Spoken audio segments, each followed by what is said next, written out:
Home ain't ever what you wanted it to be. So you packed your things and you left. Took a train, left somewhere out west, and you found what looks like hope. You take that little bit of change you got in your pocket and you build a ranch, maybe a nice little family. But unfortunately, there's never hope. Welcome to Crystal Grit. Mind your pistols now.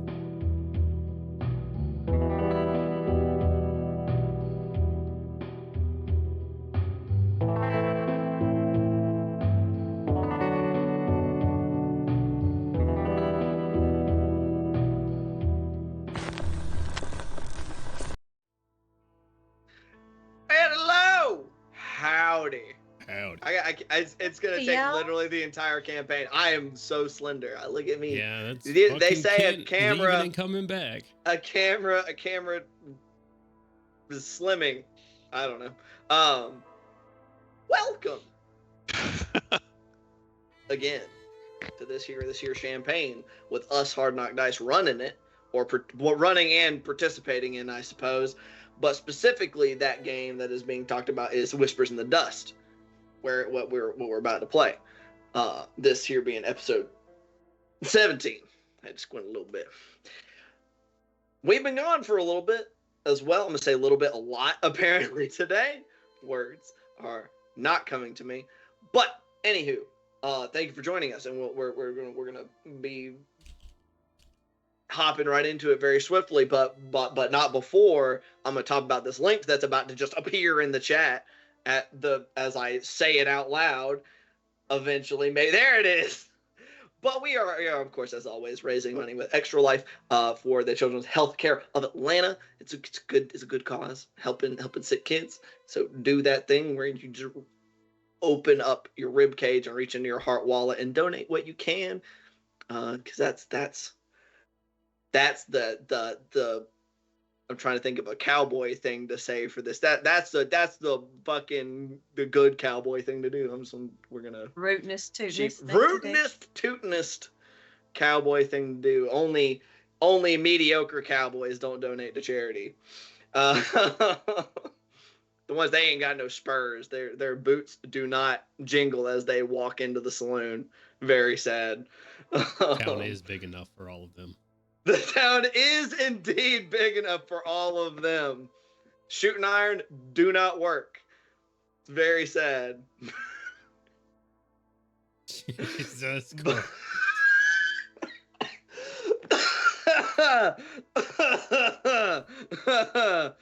Oh no. Anyway, aside from that, I don't know if we have any other announcements. Was this April?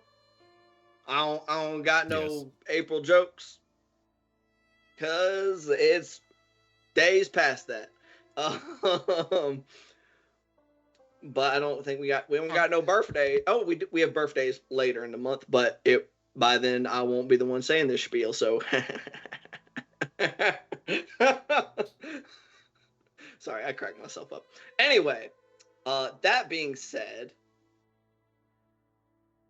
some time ago, on the continent of Eucryptia, which is the place where this campaign takes place, our posse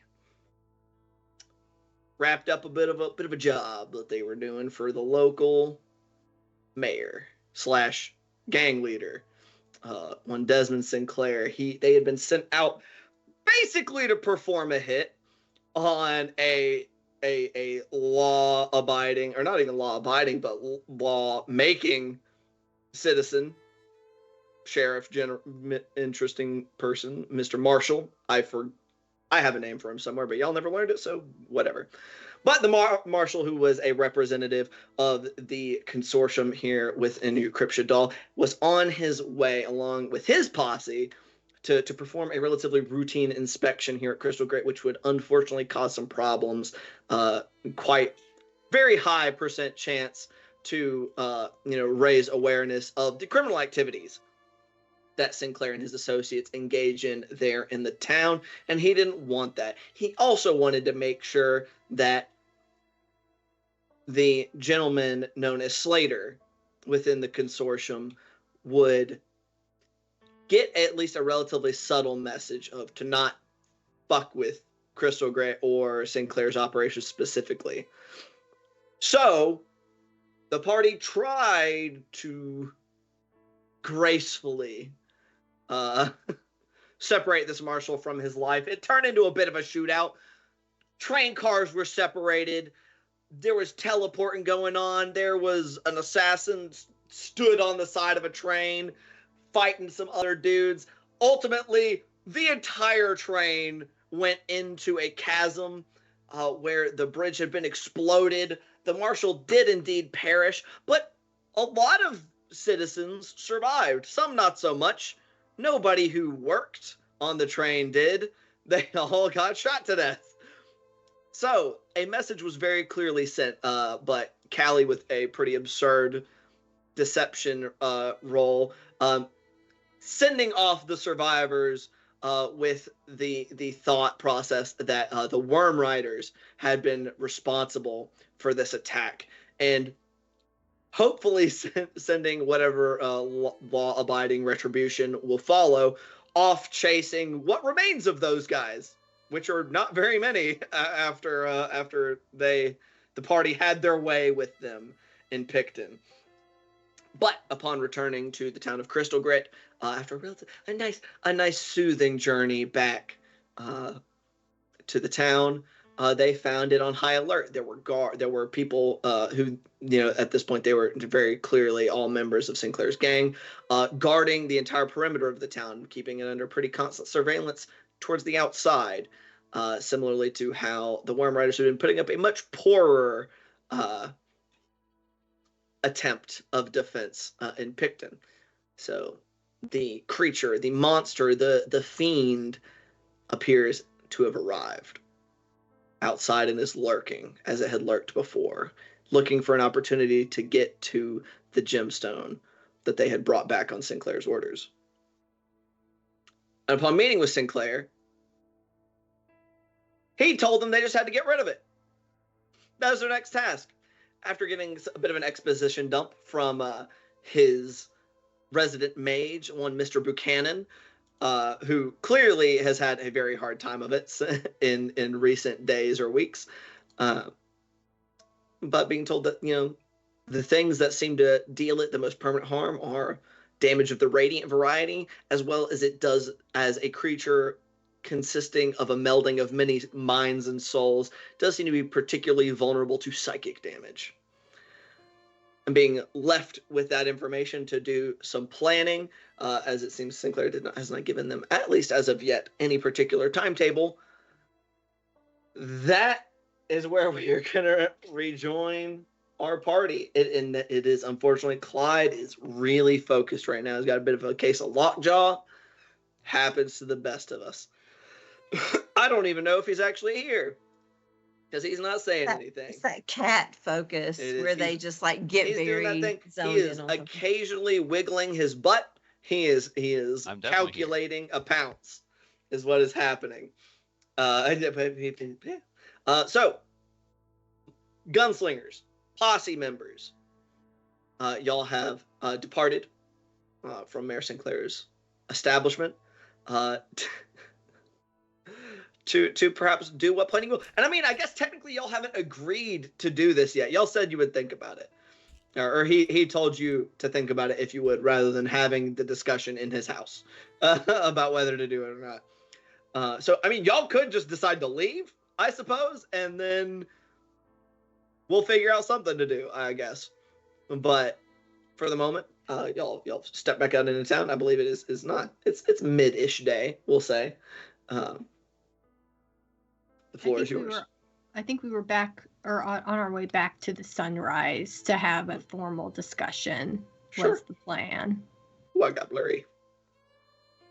Absolutely. Easy enough to do. Like I said, it definitely looks like in the time that y'all have been gone, you don't know exactly how long that the creature has been here and has been harassing the town, but definitely it has been more than just recently. You see similar signs that you did in Picton. Though not quite as extreme. This town has a lot more infrastructure, but there is definitely, it's tense.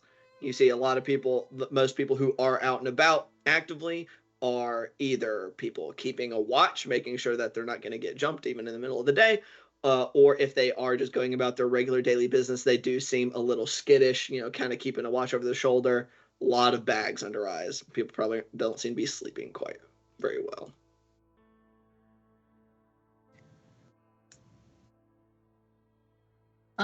I think that when we get back to the sunrise, I ask Miss Bell if she would like me to put on a pot of coffee for us to like sit around and make the like yay or nay. Like, I think we've all basically decided that we're going to be doing this, but at this point, it's better to just say like, do we do this? And if so, what's the plan? Yeah, Bells. Yes, dear, if you'll ask Pax to get us some coffee and maybe some nibbles, let's convene in the private room in the back so we can speak freely. You got it, Miss Bell. I'll take care of that. And grab all that stuff and take it all to the private room for us to chat around.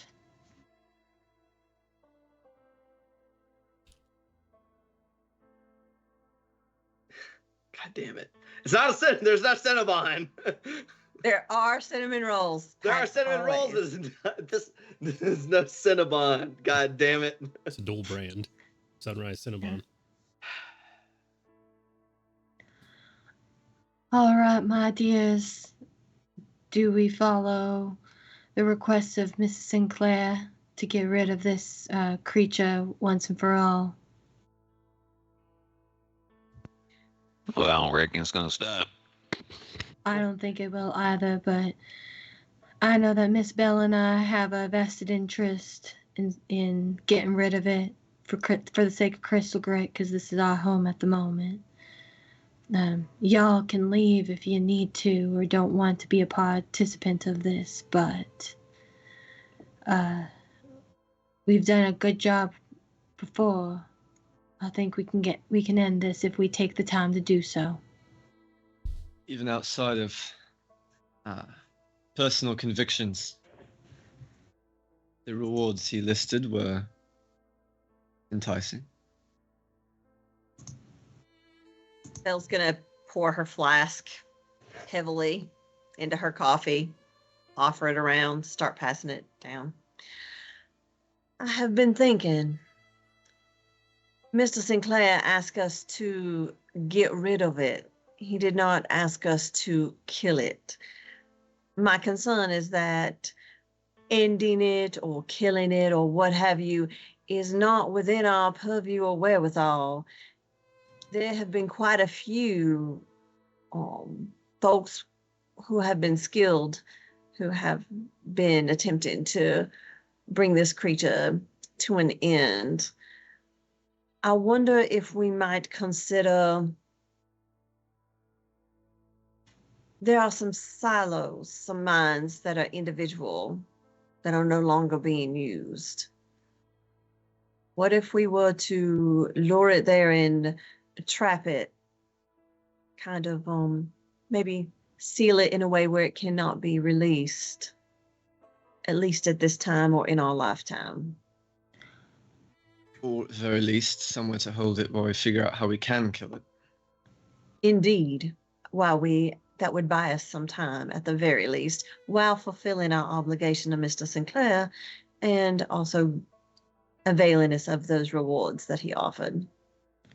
I am worried that if we do something like that, it might cause a stir. Mr. Buchanan did mention that there were others, although we've only seen the one. The last thing I think we need is multiple of these things.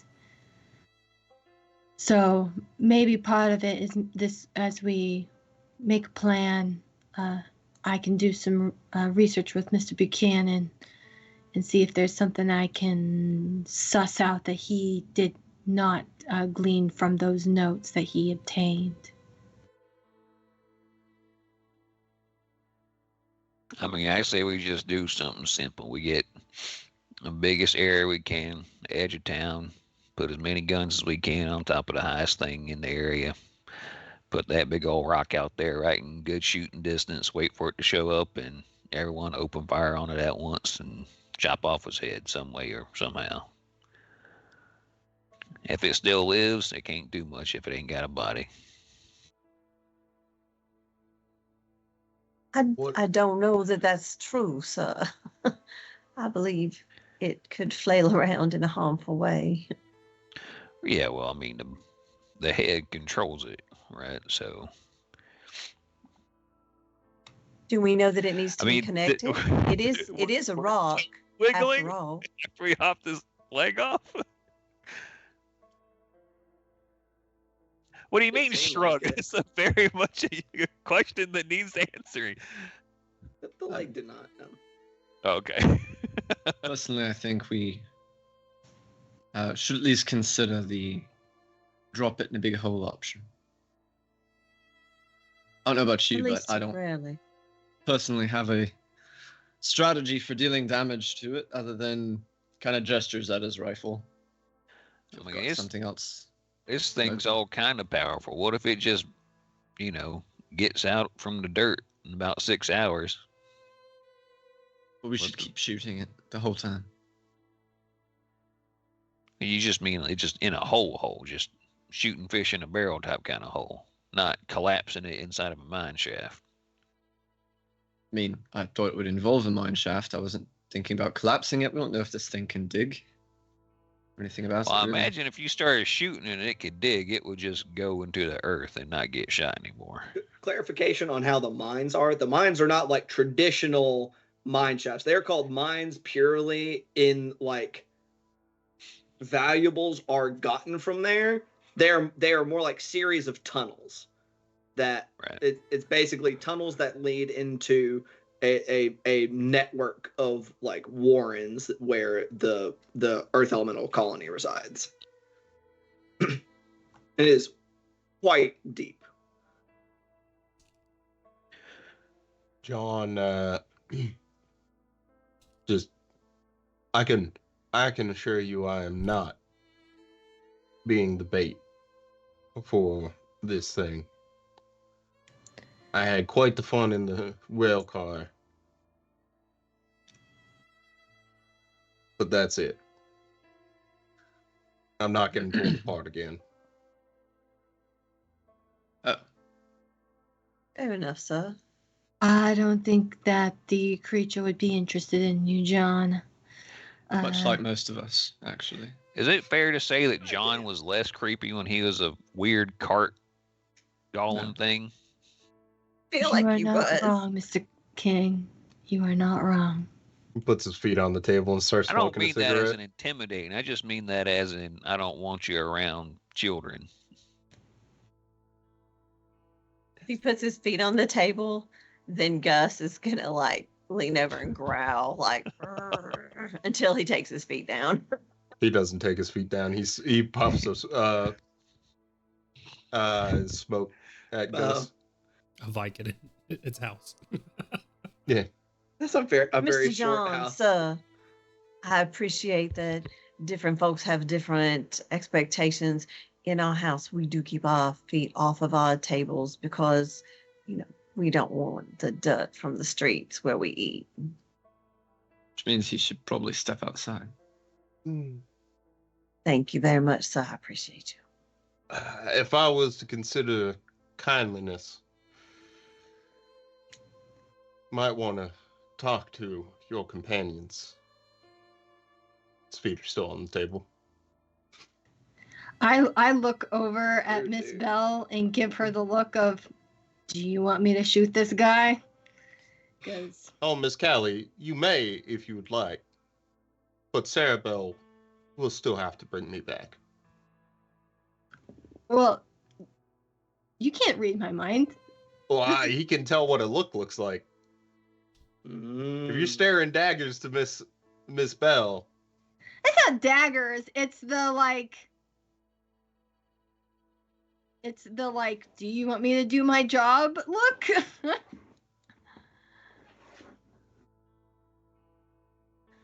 But anyway, it doesn't matter at the end of the day. Now, if we want to continue pleasantries, I can take my feet down.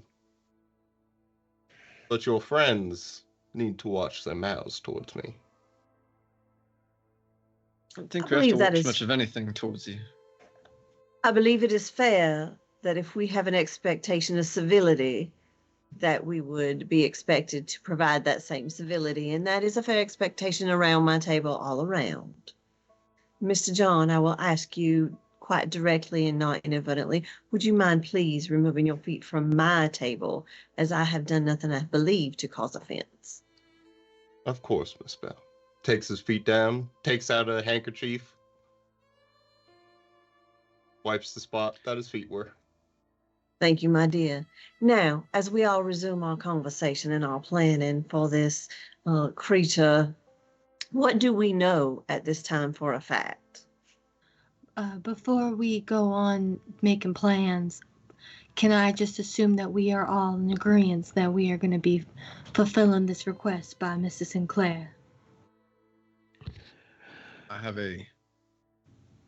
What is this? The night before or the day after? I forget. This is the night of. Like, literally, we went Okay. from Sinclair's house back to the sunrise. Very likely. I have a conversation to have with Mr. Sinclair tomorrow, but it seems likely. For me, at least. All right. So the plan then is to find a mine shaft and trap them in it. What is the actual plan? That's what we're I working quite on. prefer the bring him to a wide open area. Mine shaft, there's typically only one way in, one way out. And if we get trapped down there in a dangerous situation, especially with my newfound powers, explosives and that type of environment, extremely dangerous to everyone involved, not just the creature. Yeah, I mean, that thing seemed to be able to throw some rocks and stuff like that, but I don't think he had much for guns or shooting magic lasers or nothing like that, or eating fireballs at people. It was fast. I mean, it can get around pretty quick, but bullets go a little bit faster.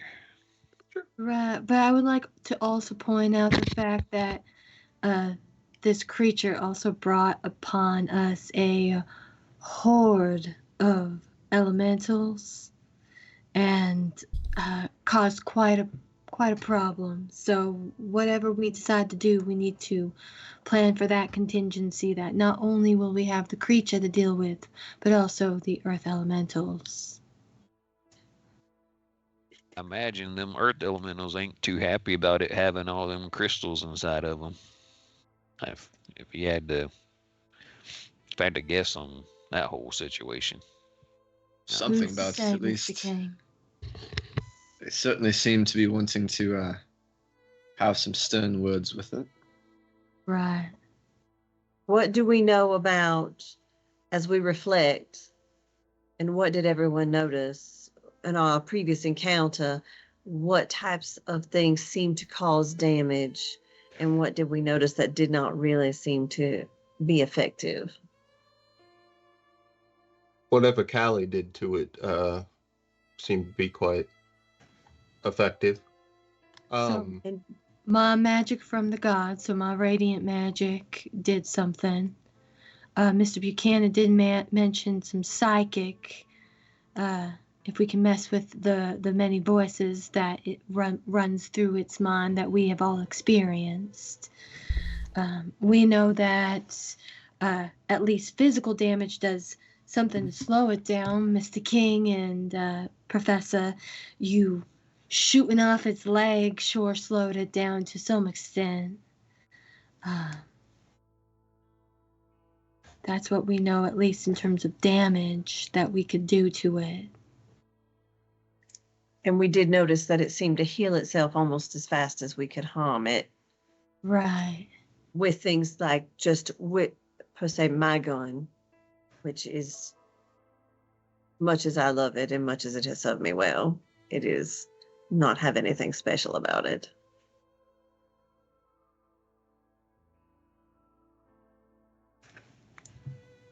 Sarah Bell is going to shoot John with her shotgun. Jesus Christ. And kick his body out of the chair that he was sitting in and take it. Shotguns are Sarah Bell- loud. So... Oh, go ahead. Oh, no. Shit. I Oh, say my. shotguns are loud, so just kind of like there's quieter Wow. ways to accomplish that. I hope that he will remember his place from now on. It is unlikely, but He's a bit of a prick. Right. That's making a mighty big mess, though. Yeah, of which I will clean up. Yeah, it's everywhere. But one of the things when he was not being a insufferable prick that he taught me of my new powers, I also am able to provide explosives that do radiant or holy damage, as you said. Well, great. Let's use some of Right. them. Yeah, I'd say probably almost exclusively. So what I'm hearing is that we set up a trap. Put it where we want it, using the gem as bait. But where we do that and when will matter on what exactly we think we need to do. Was the wording that Sinclair used that we need to destroy the gem or that we need to kill the creature? We need to kill the creature because he's interested in using the gems more. Okay. So if we have two sources of damage that seemingly this creature can't immediately regenerate, that puts Callie and oh my god, I have completely and totally Sarah just Bell. brain there we go. Holy Sarah Bell. shit. Callie and Sarah Bell on Have the Lacey. take it apart patrol, and what's the rest of us doing? Running interference or I don't know. Now, I only have a limited number of these bombs. I'm level how many 5. expect us to I get take? 20. You have 20? Yeah, you can create 10. a number of bombs equal to 10 plus twice your alchemist level. Or are you 5 and 1 of something? Oh, I get 22 then. Ken, Unless do they work like dynamite? Can we any of us use them, or does it require no, your special pizzazz? it unfortunately does require my special pizzazz. The explosives that we were able to use on the train were only functioning because I was able to combine it with that stick of dynamite using my own powers. Understood. Right. Well, it seems that about the best I'm going to be able to contribute is to try and shoot its leg off again, or something similar. You do that very well.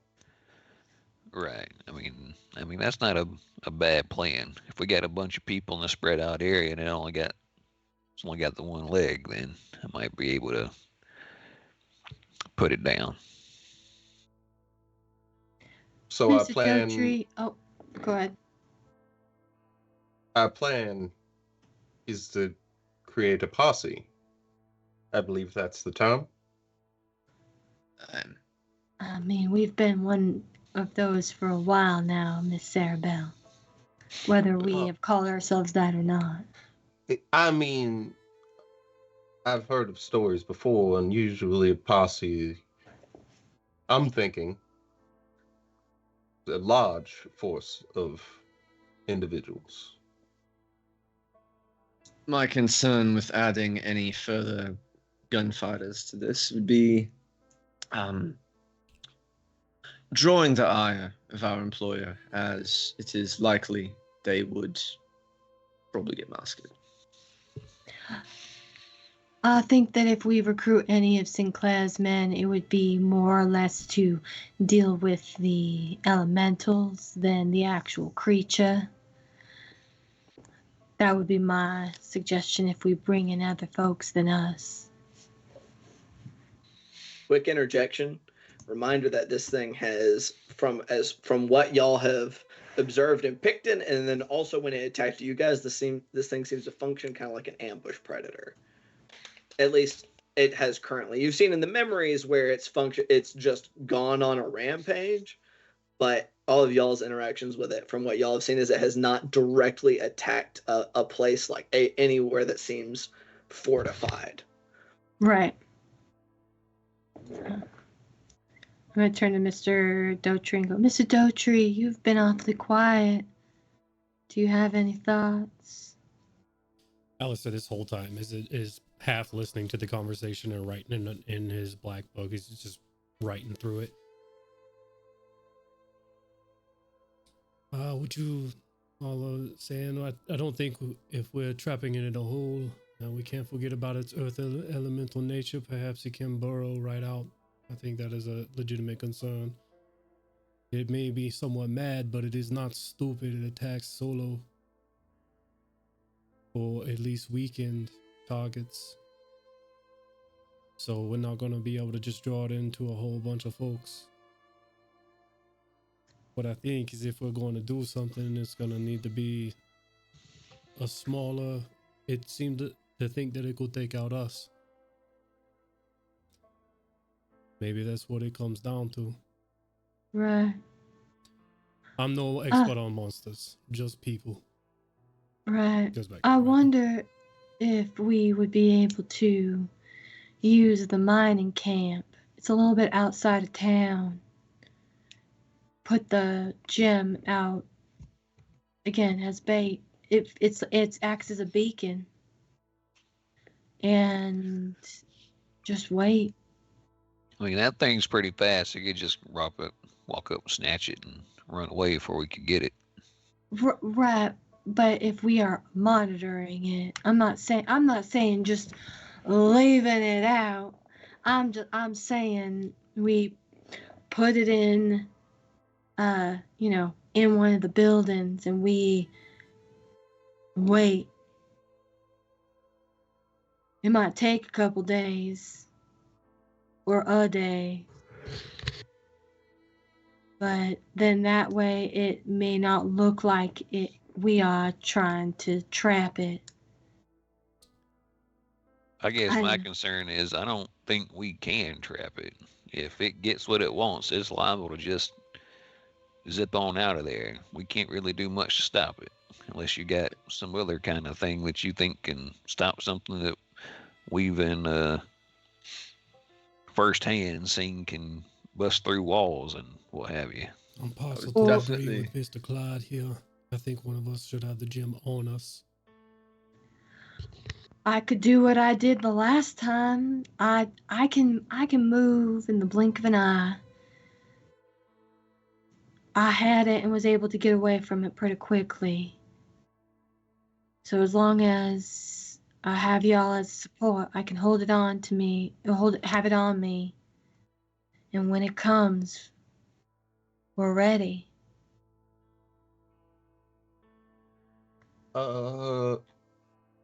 Quick question. Yeah. Chill touch. If I remember off the top of his head, it has something about healing, doesn't it? Does it affect healing? Does what affect healing? I'm sorry. Chill touch? Chill touch? I believe so. It's unfortunately not on my D&D Beyond spell list because the D&D Beyond doesn't have this class. Yes, chill touch prevents Yeah. folks from regenerate or getting regenerating. healed of anything. Yep. Well, That and Spirit Shroud. And Spirit Shroud. Uh, Spirit Shroud, good spell. Found that out on accident when I nerfed myself in combat the other day. another magic that I have prevents healing. So we may able to let me just look it up. We may, depending on how long it lasts, may be able to take advantage of that on this creature. We can certainly try. Anything, really.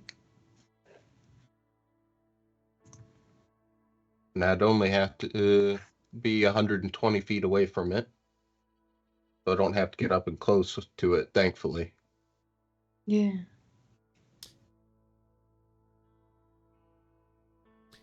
DM, I don't know if any of us ever decided or got any information on this, but when the rock elementals attacked this thing, Mhm. did it seem like they were drawn to this beast, not They the were rock drawn itself?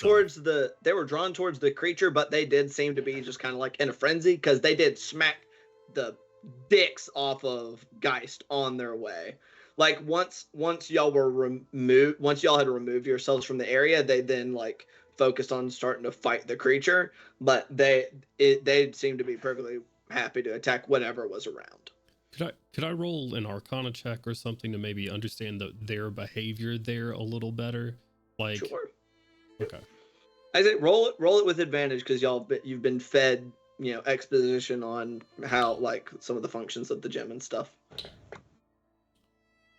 12. I'm gonna use one of my d6s for the day. 21.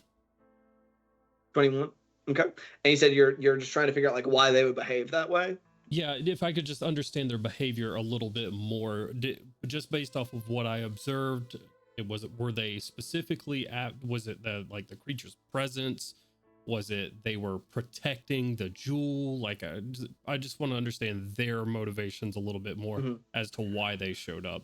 Well, I'll say so. Like you know that people actively mine their homes for gems, and you know that they like large numbers of gems, especially large numbers of the like magically infused gems, can draw attacks from the earth elementals. Like they can be just drawn up from deep beneath the earth by sensing that and will attack.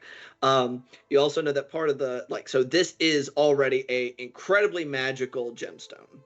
So that in and of itself, and then this thing has a giant mass of them in its chest that it has it's like an amalgamation of them.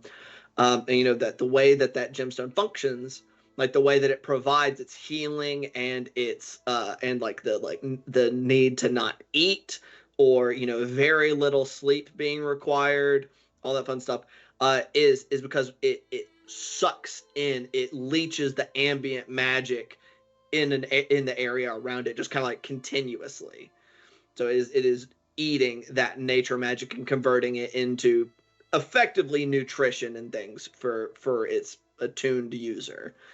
So you figure that kind of this gem's existence, and like when it's active, at least it seems like it seems to enrage the earth elementals, like that it is almost like an affront to them when someone's attuned to it. Yeah, when it is like active. Like when it's dormant, it's just an incredibly magical gem singularly, and so it wouldn't be enough to draw them up by itself.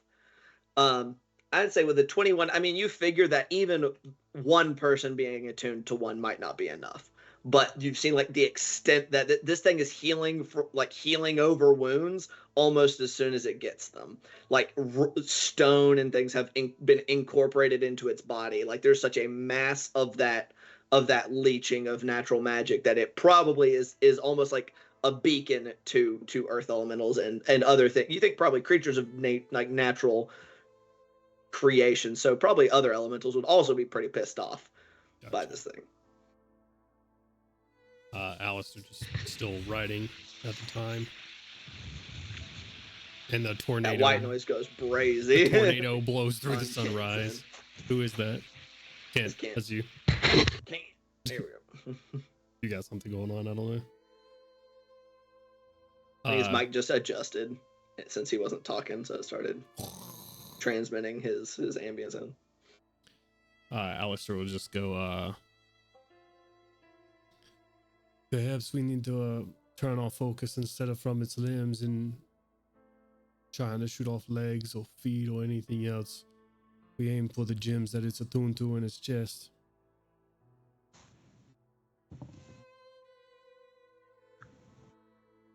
We can. Guys, Okay. just eating like peanuts out of a bowl or something. Just got them. So, when we had our first encounter with it, did it not regenerate even faster? So maybe with we are lightly talking about plans right now. I feel like we can solidify things in a little bit after we have a good night's rest, but what I'm hearing is Miss Sarabelle and I focus fire using our radiant magic on its center, the center bulk of it, while the rest of y'all take off limbs to slow it down.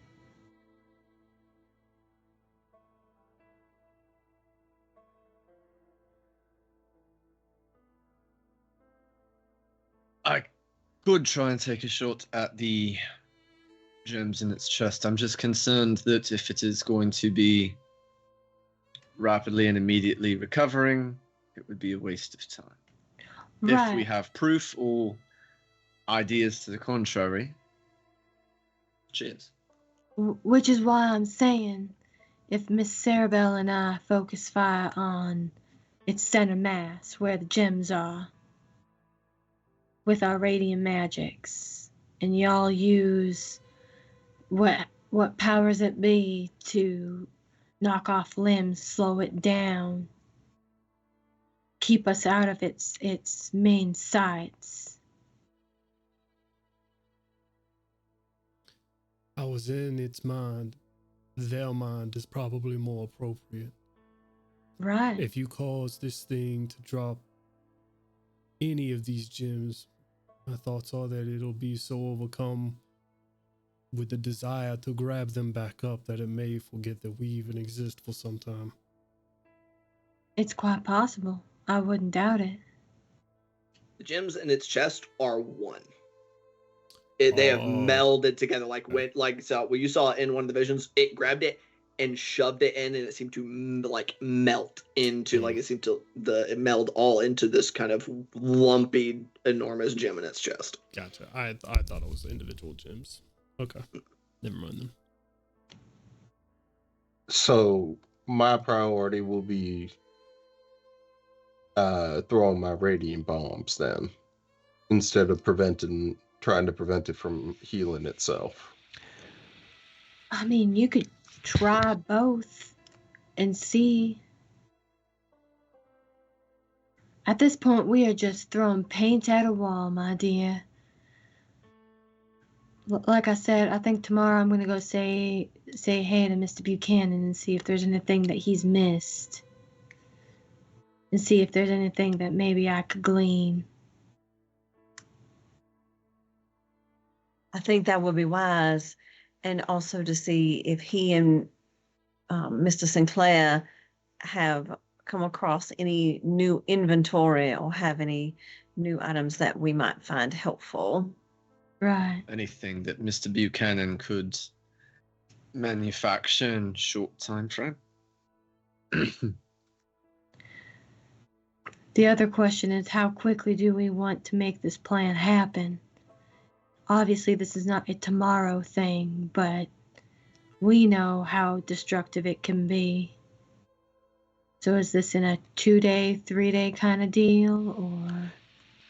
Did Alistair, I'm sorry, I don't mean to cut you off there, but did Alistair divulge the information about the elemental drawing on ambient natural energy? I would have said it out loud. Okay.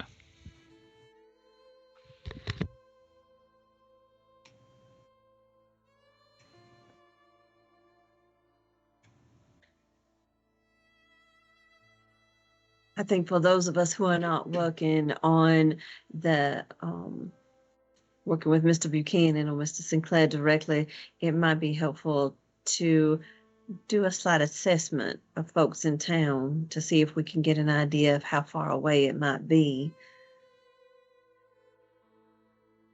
before it seems that it was already taking quite a toll. If things are just beginning, that might let us know that we have a little bit more time.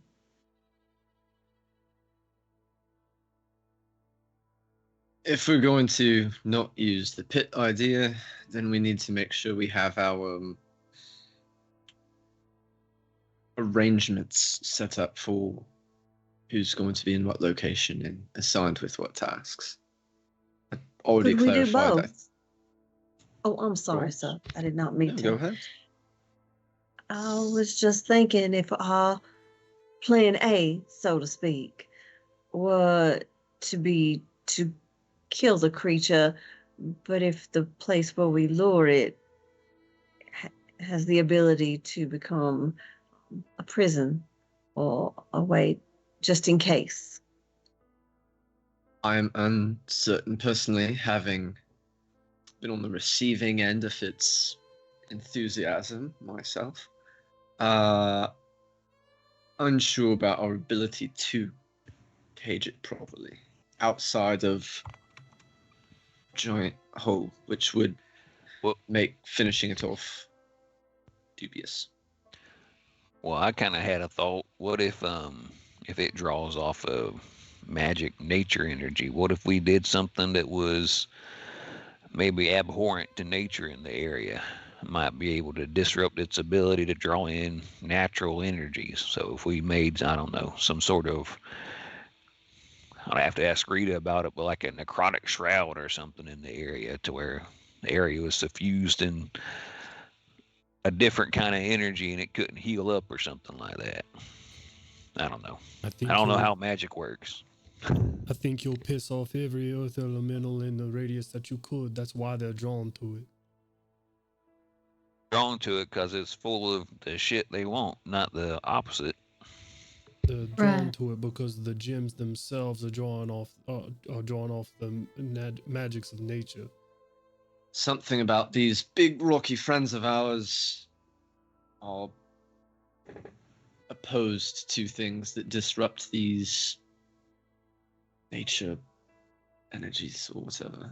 They are creatures composed of natural magic, of like natural elemental magic. Yeah, you heard what God just said. So Yes. like in the past, if there have been areas of lots of necromantic activity, does that enrage the elementals or make them just stay the fuck away from that place because it's like, you know, toxic to them? I don't know. It's not something I'd really thought about, honestly. Come on, God, you've got to do better. Roll a knowledge history check, Clyde, while I roll percentiles. Hi.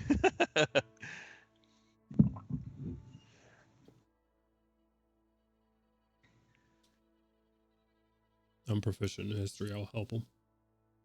Oh shit! You give me advantage? Yeah. If you want advantage. Sure. Yeah, fucking Clyde's over there going, and fucking Alice is like, "You can do it. You can do it. Yes, you can." You remember. Yes, you you do. Remember all that school you never attended because you were murdering people as like people. a 6-year-old. Hey, you know, it is what it is. You murdered right? some guy outside of a school class. Yeah, there was one of your targets was an elementary school teacher. Goodness. Taught me everything I know You just before I eavesdropped killed them. as part of the So that's a big old 16. 16. Okay, well I rolled a 91.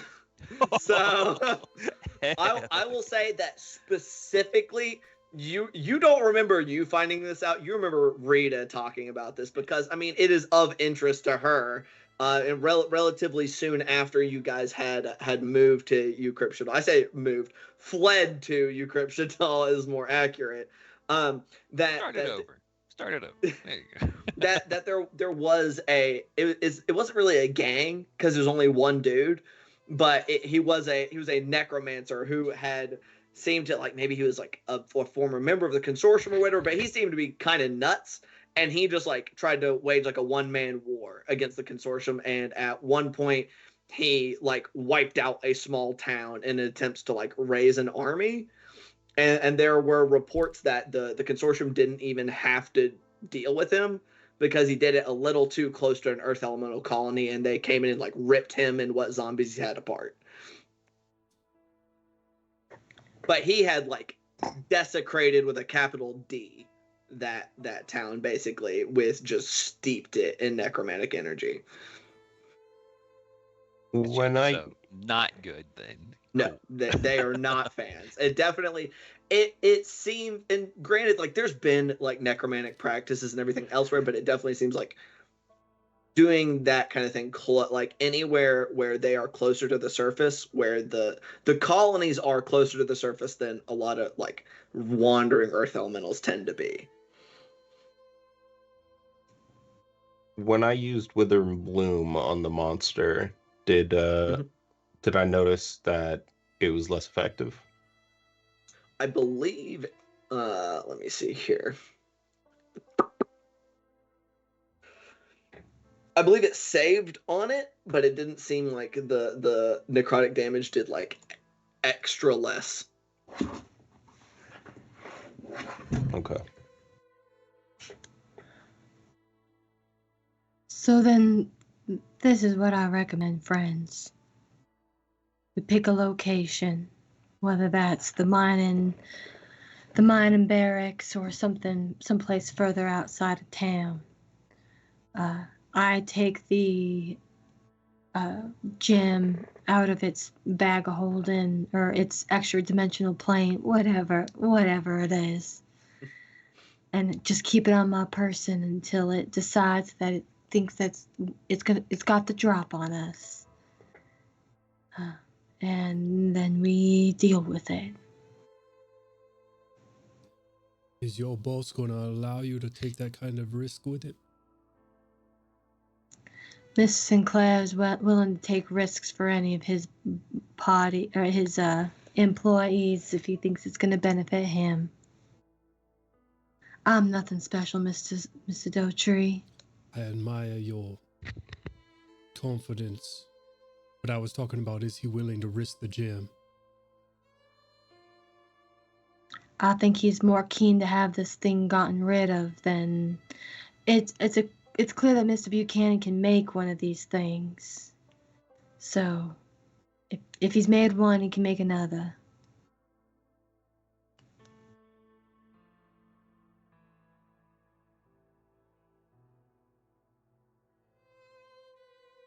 While you think, I'm just gonna put this out here because it has been asked to me in a PM for some reason.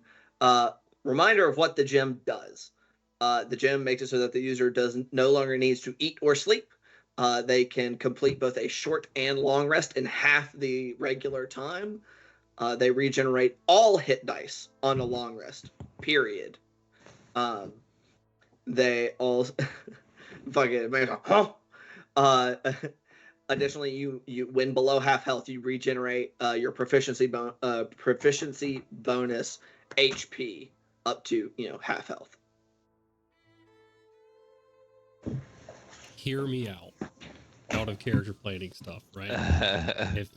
if Mr. Buchanan can make one of these, then he could potentially make the opposite of one of these, right? Like suffusing stuff with energy, right?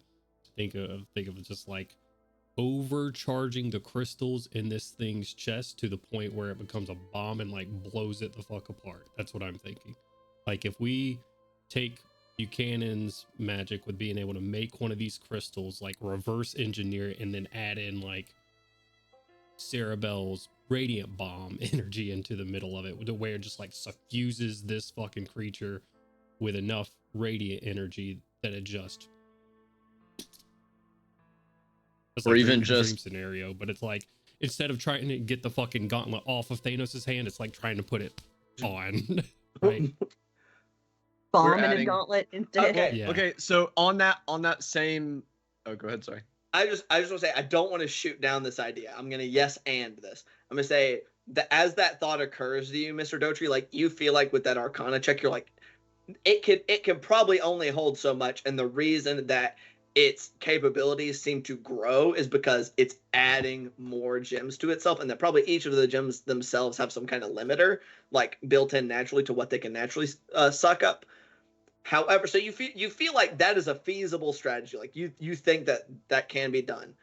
However, in the time that it takes to get it to overloaded, you think it will probably increase in its personal capabilities quite significantly before it reaches that point, unless you can get it to increase at such a rapid rate that it can't benefit from the renewed like magical influx. What I'm hearing is we just need to live for Basically, long enough for it to like work. you could that's basically what I'm saying is like if this strategy could work, you have to survive it getting deadlier though until it explodes. So same idea, but I don't even think it would necessarily need the radiant. If we just like all gas, no brakes it, like that limiter he was just talking about, like just disable. It's like your water heater has like a built-in thing. The water will only get so hot. Just turn that bitch off. Just let it. It's like one of those animals that just eats until it dies, so you have to like restrict their diet. That was me. Damn it, you made it work. I was literally opening my mouth. And could we just leave it out in the desert for it to get that? I think Like, we would do we have have to contain be it. right there while it gets? I think we would have to contain it. Alistair would be perfectly fine to let this thing run through Crystal Grit like a motherfucker. Oh no, I mean like if we could get the reverse engineered or the blowy uppy crystal, like, and take it out away from Crystal Grit and leave it there so that it like so it wasn't right here. You know what I mean? Like, and not when we're engaging, kind of like those old with the box trap with the little thing underneath it, but the box would be us, like at a distance, right? We would have a perimeter where if it got too close, then we would engage with it, but hopefully it would blow itself up beforehand. I don't know if it would be attracted to it like it is with the other ones. It would not be. I'll go ahead and I'll just tell you that straight up. Like Okay. that would be So this would be something like, never mind. We would have to engage it and then like shove this thing into its chest. We'd have to force feed it. Okay. And then just live while it gets stronger for hopefully a couple of rounds. It's going to be like feeding a cat a pill. I'll also remind you, one of the capabilities of this thing was to rip the life energy out of creatures near it. Yeah. That capability probably increases. The other I'll thing say that'd be a logical conclusion. Well, I also remember that also some of our magical gear got negated as well while we were around. Like if you remember when I used my face step, it almost negated those things as well. It did seem to not break, but it seemed to almost nullify some magical effects. It didn't seem to be like a guaranteed thing, but it seemed like the magic in its area doesn't work quite right. Like it warps magic. It's like a pretty close proximity too, right? Yeah, it was relatively close by it. It seemed like that there's so much going on magically within this creature, and it seems to warp magic and whether it works or not. Right.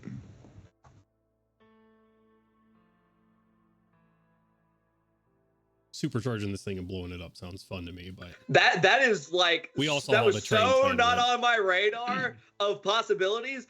But as soon as you said it out loud, I was like, that is cool. Like, holy shit. Have you expressed this in character yet? I mean, I will. Yeah, I want to see how we're feeling about it. But yeah. Oh yeah, I think that's sick. Creative problem solving always is way more interesting than do hit point damage till it die. I gotta figure out what happens when it gets past a certain point, because I hadn't planned for that. I was like, well, this is what happens if it gets a hold of the gem. I gotta like add some zeros or something. I don't know. It transcends to godhood and just leaves because it's not interested in our affairs anyway. We just Anymore? make Okay. a new god of encryption all right then and there. It's like, oh, well, shit. We fucked that up, huh? So then what I'm hearing is Good ideas. we need to first check to see if we can even reverse engineer this gem with Buchanan. Because if we're trying to do this quickly, so like say like within the next week, we need to see if we can even do that. And if so, then how long do we think that we could outlast this thing for it to get overclocked and self-destruct itself? And then just survive. Number 3 is just survive. Yeah. I'm so excited for this now. Survive and keep it from headed toward Crystal Grit. Right. We have to be far enough away from Crystal Grit that it can't cause too much I destruction. don't think we're going to have a problem with that, especially if we have the gem on us. If we have the gem on us, it's going to be very focused. It's not just going to run off to Crystal Grit for nothing. Right. So unless I'll say this in character, unless your boss and Buchanan are fucking morons about the situation and have already made more gems, which could be a possibility, we want to go ahead and let them know that they are going to kill themselves and possibly other people in the town if they don't make us aware of any other gems that Buchanan has made. Right. So then this is what I suggest. Tomorrow I go have a conversation with Mr. Buchanan and Mr. Sinclair, since I am in his direct employ, and ask them whether or not they've made more than just this one gem. And then once I have that answer, find out whether or not we can reverse engineer this thing to make a bomb, essentially, to kill this thing. And then after we find that information out, our team picks a location, and then we pick a day where we execute this plan. Does that sound appropriate? Sounds good. I say we choose the location that the DM made a map for. That's the great thing about this. Once again, transparency. I haven't made a map yet. I wanted to see what y'all were going to do, and then I was going to make a map based off of that. Right. Rather than being like, well, I guessed, so this will have to be good enough. Definitely something with some elevation would be helpful. We can do some scouting around Crystal Grit, Professor. I don't think it Matter would of be fact. too much of a problem. On that note, go ahead. There is a whole hole that we just dropped a train in. I think that honestly is too far away. Y'all would have to get there with the gem in tow, Right. Alive. Fair. alive. I think that we have out of character. I think based off of what we know and have experienced, that we have maybe at most a day's ride outside of Crystal Grit before this thing ambushes us. So that would be my thought process.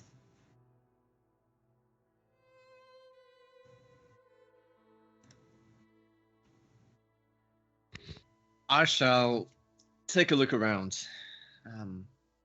after my conversations tomorrow. Right.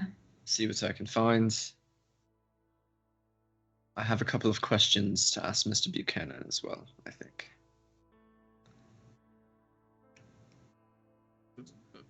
How exciting. All right, my dear friends, shall we end this meeting then? Sounds good to me. Don't think we're going to be able to accomplish Indeed. much outside of it. For now, at least.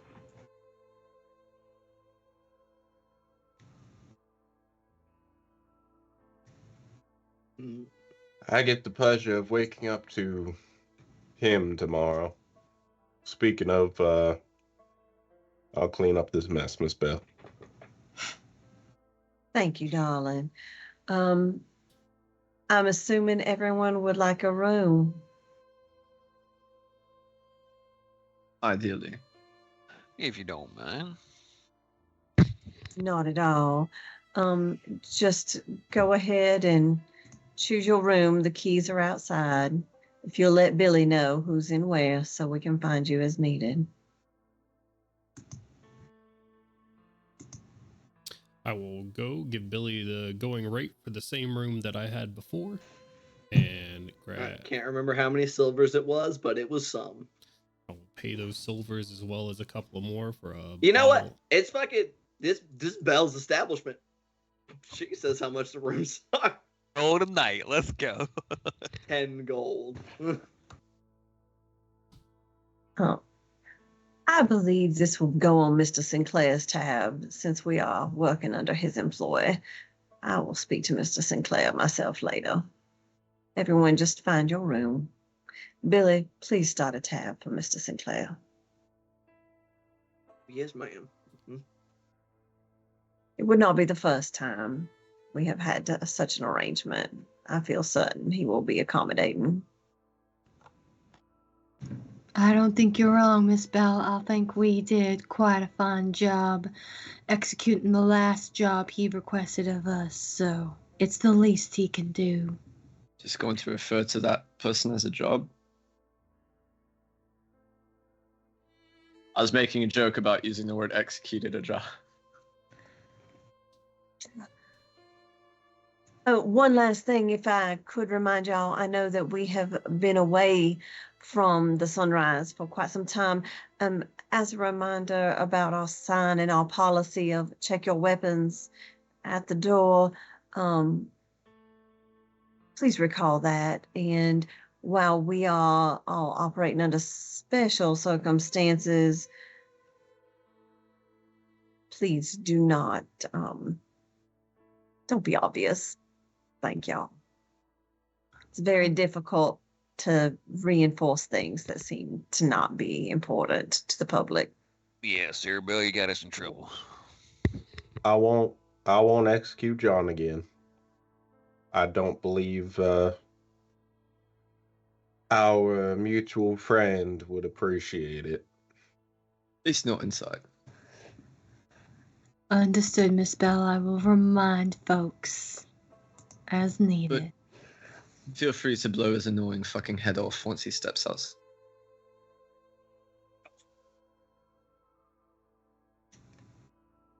To be like that. All right. I'll still give Billy the silver for the room. Thanks, sir. Take- Thank you, sir. For Mrs. Bell's establishment. Also for a bottle of brandy. Thank you. Take the bottle over to a table with Agatha, write him a book, drink brandy, smoke cigarettes. Hell yeah. When we last fought this thing, did it seem like it was just throwing rocks, or was it like It never shooting threw rocks? shit. I don't know where Okay. you guys got this idea from. Wrong. It stabbed the fuck out of you. It threw It somebody. threw a person. There you go. It threw Belle.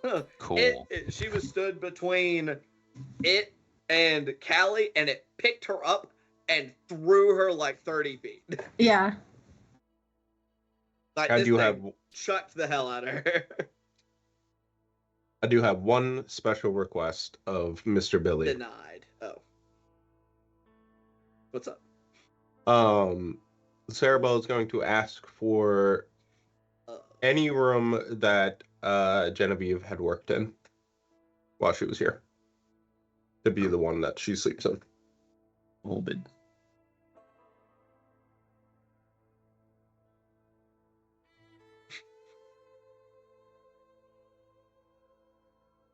That's literally a nat 100. Well, ma'am, you can In that case, take your pick. But even for a dude who's a bartender at a boarding, just kind of can't quite. Just kind of like, yeah, you can. She was Wherever quite you good at want. her job. Well, Miss Sarabelle, our doves use whatever they like. And so I will say that as Miss Bell might attest to, folks go where they like. of all the Alright. things to roll in that 100 on. She is just in like a very discreet place going to carve just a small bunny on one of like either inside of a floorboard or behind a dresser or something. Interesting. Okay. Are you bringing her back in my saloon? Don't you? It's more of a so she doesn't disappear forever. There will be a mark of her somewhere. More like an SB plus GB in a heart kind of thing on a tree. Yeah. Okay. Seeing as one of the few things Sarabelle got from Genevieve was the arm, and she doesn't have it, not much left to Genevieve. She was a woman who left few things behind. Certainly not a skull. Splattered across the floor of a cave. No, that all got cleaned up. A lot of prestidigitation. The best cleaning solution. Okay. Belle's gonna kind of swoop out. She's gonna check, make sure everybody's, doing their thing. Did a quick walkthrough, make sure everything's tidy and clean and the kitchen's going. Then she's gonna kind of swoop through the kitchen, grab a plate of pastries, and head over to the Black Diamond to check in with Ada Jenkins. Interesting. Okay. So we will address that. Anything else anybody's wanting to do today? Were we paid money for this mission in advance that we just did? Yes. Okay, so we have gotten no further compensation. Not at this moment. It seems to be you get paid when the job's done at this juncture. Well, no, I mean for the train job. The train job, y'all were basically written checks. Y'all were told that basically if y'all pull up to the bank in town, you basically have little requisition slips for 2,000 gold pieces apiece. Gotcha. Cool.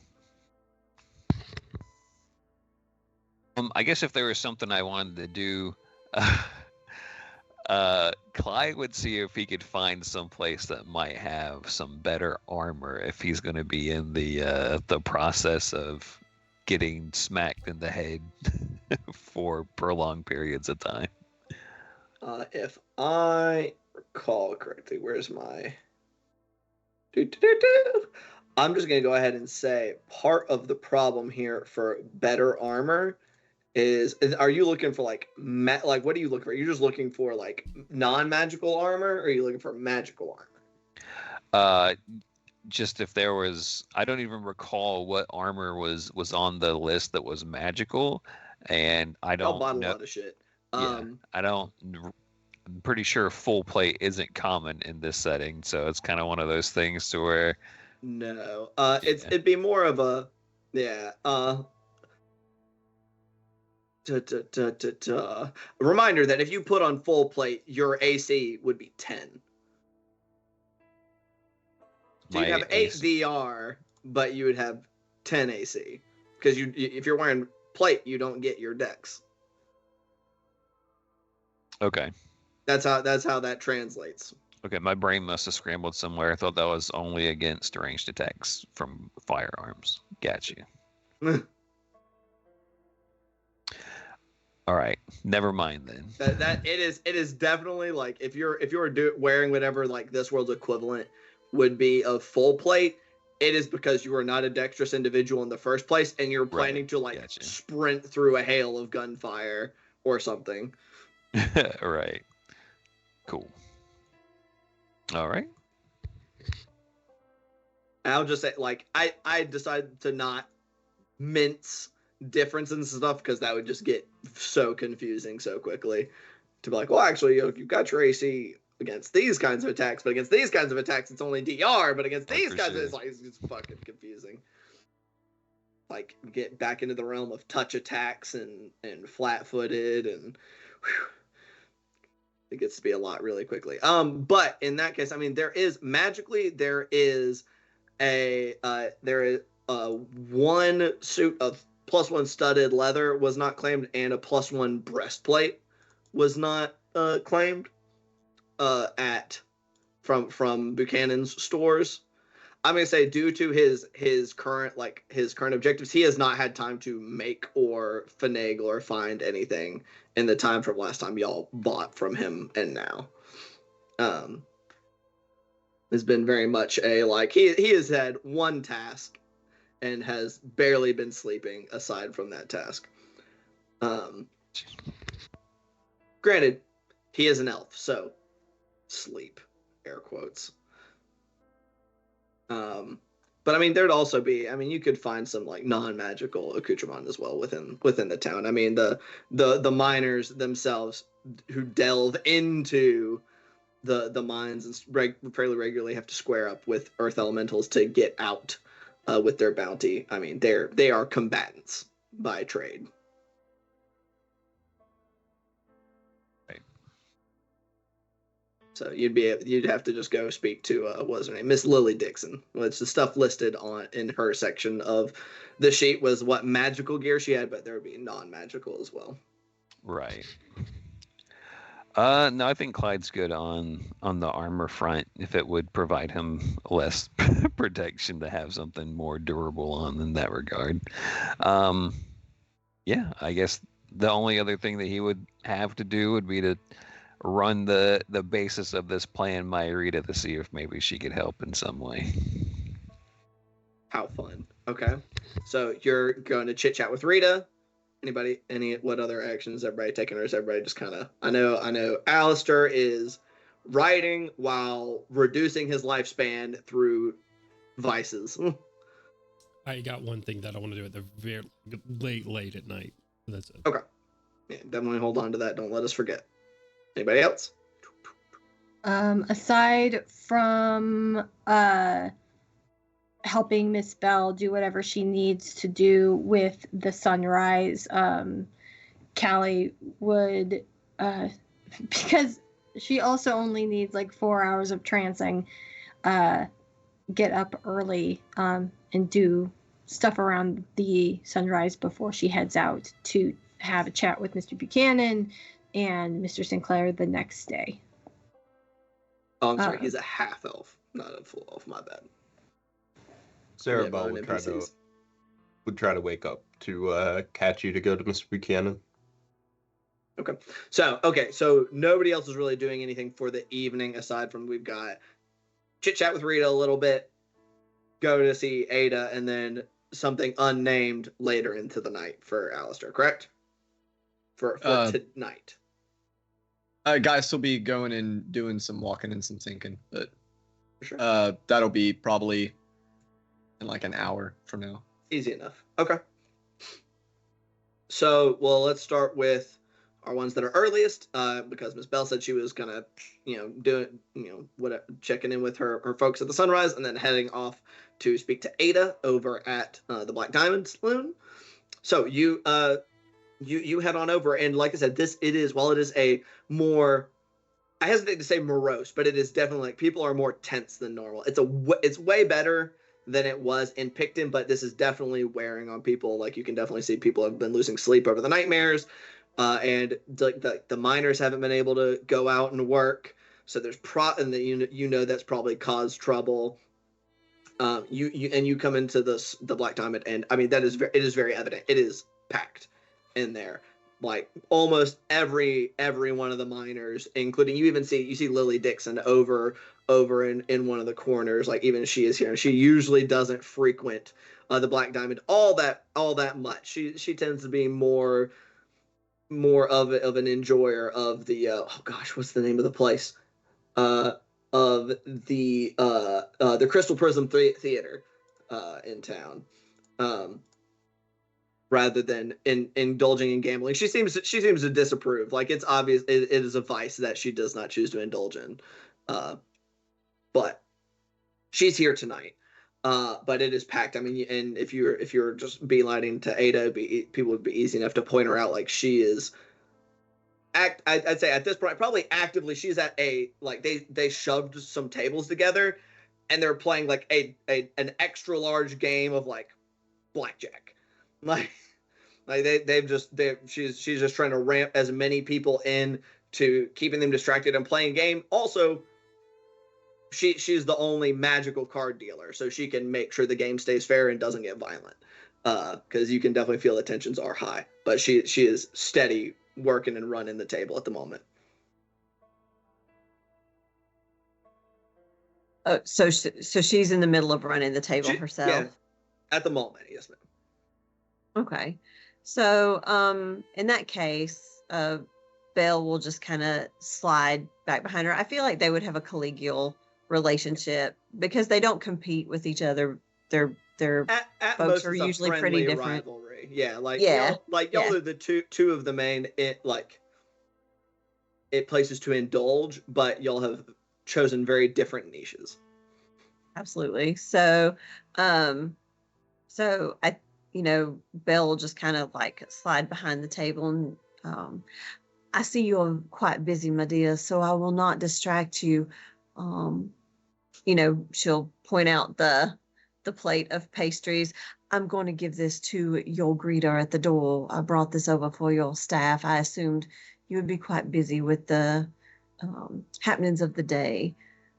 If you do find yourself with some spare time, I thought that perhaps yourself and Miss Pearl and I might put our heads together to think of ways to distract and support our community in this time of stress. And she does turn to, I mean, because she knows you. She turns to at your attention. She basically calls like a quick halt, like tells everybody, look over your cards, boys, and maybe rethink your bets, or maybe think about betting more. One moment, and turns in to speak to you. Well, Miss Belle, that is very kind of you. That you've always been a good friend here to the Black Diamond, and I'm sure that busy as we are, that although the boys and girls will be appreciative. As she takes one off the platter, bites into it. I've been having a bit of a similar thought as well. I'm sure Miss Paul would be amiable, even if she is a bit stuffy about all places of business. Absolutely. I will be sure to carve out some time. You just let me know when you and Miss Pearl will be free. Okay. Wonderful. I'll stop by and see Miss Pearl myself, and I'll have one of my folks check in with your folks, and they'll get our time figured out. But I think it's in all three of our interests to best protect our townspeople, and keep them well as much as possible. Their coin can't flow if they aren't around. You're right. Absolutely. And she'll just look around and she'll be like, it's always a pleasure to see your place of business, my dear. It is so lovely. I hope you have a great night, and I will see you soon. Thank you. As she turns around, she kind of does a bit of a flourish, snapping her fingers as a couple of different cards throughout the accrued people at the table begin to glow around the edges, and she snaps again and gestures towards them as they fly out, and she starts chiding people for trying to cheat just because she wasn't looking. And Belle just giggled, like because she truly does like enjoy Ada's place of business and everything. She just thinks it's lovely. So she'll head on out and head over to Pearl Jenkins to see if she's free over at the theater Pearl before Donovan? they get going for the night. Or yeah, Pearl Donovan, sorry. Ada She, Jenkins, Pearl Diamond. yeah. Yeah. I mean, Pearl would be available, and it is much emptier in the Crystal Prism. You know that a lot of the I say the custom, a lot of the performers that are here, it's either people who are local and are just like people will kind of put on like stage plays or things, or people will do like random acts within the theater. But occasionally, people will come through that are actual performers that have come to make a name for themselves in this new continent by traveling around, and they want to be famous, and that'll be when actual performances get put on here. That hasn't really been happening. You don't have any new travelers at the moment, and I mean, people aren't really quite feeling like putting out that energy. But you'd be able to get to her in kind of like a little office area she has. For context, everybody, Pearl Donovan is a female orc. Not old, but maybe a little older. She's got wears some little kind of like half rimmed glasses. And dresses in what she thinks is a very kind of refined manner. She thinks of herself as very kind of upper class. And she has more refined tastes than those who indulge in more. What's the like? I don't know a better way to say this. In more normie vices of drink and gamble, base pastimes. There you go. That's so much better. But she will be in there. Oh yes, hello, Miss Bell. What can I do for you, ma'am? Good evening, Miss Pearl, my dear. How are you this Yes. evening? I have been better. I have not slept well. Almost a week. Mr. Sinclair assures me that these things will be taken care of soon, though, thank goodness. Proper entertainment here in this town once more. I agree. We do so enjoy your productions, ma'am. As I have been traveling as of late, I did want to inquire as to the condition of most of the townspeople. You said that you have not slept well in almost a week. Is that correct? Yes, that is what I said. They are unwell. They do not have eyes, girl. I do. They are not as sharp as yours, ma'am. I'm quite Clearly. sure. So does this seem to be prevalent throughout the town? Yes. Absolutely. Well, I just spoke with Miss Ada Jenkins, and she was quite busy, but we thought that it might be good to put the three of our heads together to find ways to um, entertain and distract and support the folks in our town while they go through this difficult time. If everyone is having the same experience, it is quite difficult to do and quite isolating, I have noticed. You wish for me to engage in peddling your self-destructive wares in Oh my no, theater? not necessarily at all, ma'am.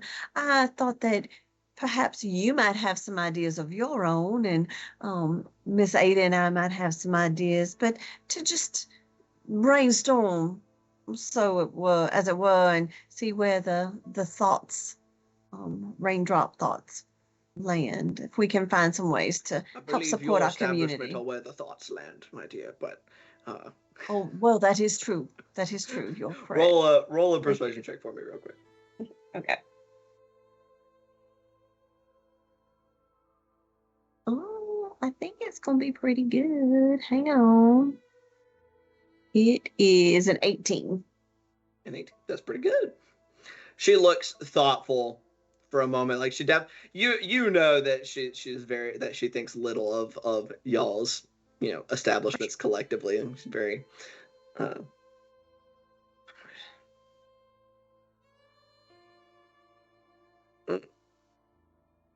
it would be good to get people in the theater again. There's been too little company in this past week or so, and even before then, people seem preoccupied. Very well. If you can think of something that would not sully my establishment, Oh, of course, I'm of course. sure I that- would not. I'm sure Oh, that I would not sully mind. the establishment. Absolutely. would not What object. hours? Wonderful. What hours do you tend to be free during the day, ma'am? She raises an eyebrow at you. At the moment, all of them. Wonderful. As I said, Miss Jenkins was already quite busy for the evening, but I'm perhaps sure. tomorrow, we could share a lunch and discuss some ideas of ways to support the town sooner rather than later. Very well. Early lunch, more like brunch. Do like brunch. Most folks do, and I'll be happy to provide some cinnamon rolls and some orange juice. Your terms are acceptable. Wonderful, wonderful. Is there a time you prefer?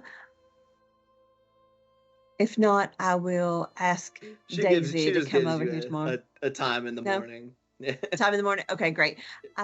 I'll make sure that we are prepared. Would you prefer us to come here? Yes. Miss Pearl? Oh, that's what I thought. All right, we will meet you here then. I'll make sure that Miss Jenkins gets the message as well. Have a nice evening, ma'am. You as well, Miss Bell. And Belle just go back to the sunrise and do what she always does, kind of mix and mingle and occasionally take breaks in the corner. Right. Probably spends a little bit more time playing cards in the corner with a drink than she does normally, but Okay. she does still mix and mingle, taking care of the doves. And Mr. Clyde, Mr. King, Sir. Mr. Kelly. Mm-hmm. Question. So I guess you said you were going to chat with Rita about this plan. Yeah. Is there actual conversation you want to have, or are you basically wanting to see if she can assist? Yeah, just seeing if she can assist in any way. Just give her the rundown of what's going on, and I don't know if she can do anything to help that. Oh, there goes that D20. This is outside of like her expertise, obviously. But I mean, she has arcane knowledge. She has the know-how that she could probably assist in the creation. Not necessarily with knowledge, but more in the like she has more know-how than probably most of you in when it comes to like arcane constructions. I'd say she would think and wouldn't really be able to come up with much outside of saying, my dear, this sounds incredibly dangerous. You're trying to make the creature explode while it is growing exponentially more powerful with every moment. About it. And you recognize how foolish that is. Well, She's like staring at your eyes, like not like forcing you to maintain eye contact. I feel like if we can make it a short fight, it'll be better than a long fight with this thing. What That's- a terrible way to say the obvious. Yeah. I've never really had a way with words. I No, know it's not the best idea, but we can, I don't know. If we can stay as safe as we can while it's ticking away and explode or blow up or implode or however that's going to look, then easy peasy. Dear, this is no affront to your friends. They've been nothing but quite very kind to me, and they did save my life. But I am kind of looks around a little towards where you hacked a section of your tail off. There's enough of you missing already for my liking. So, if you would do your utmost to maintain a proper distance from this creature. Okay. You got it. I can never say no to you. I'll keep away as best I can. But I guess there's enough of me and you that I can trust your word. Yeah, I got all the sense right here.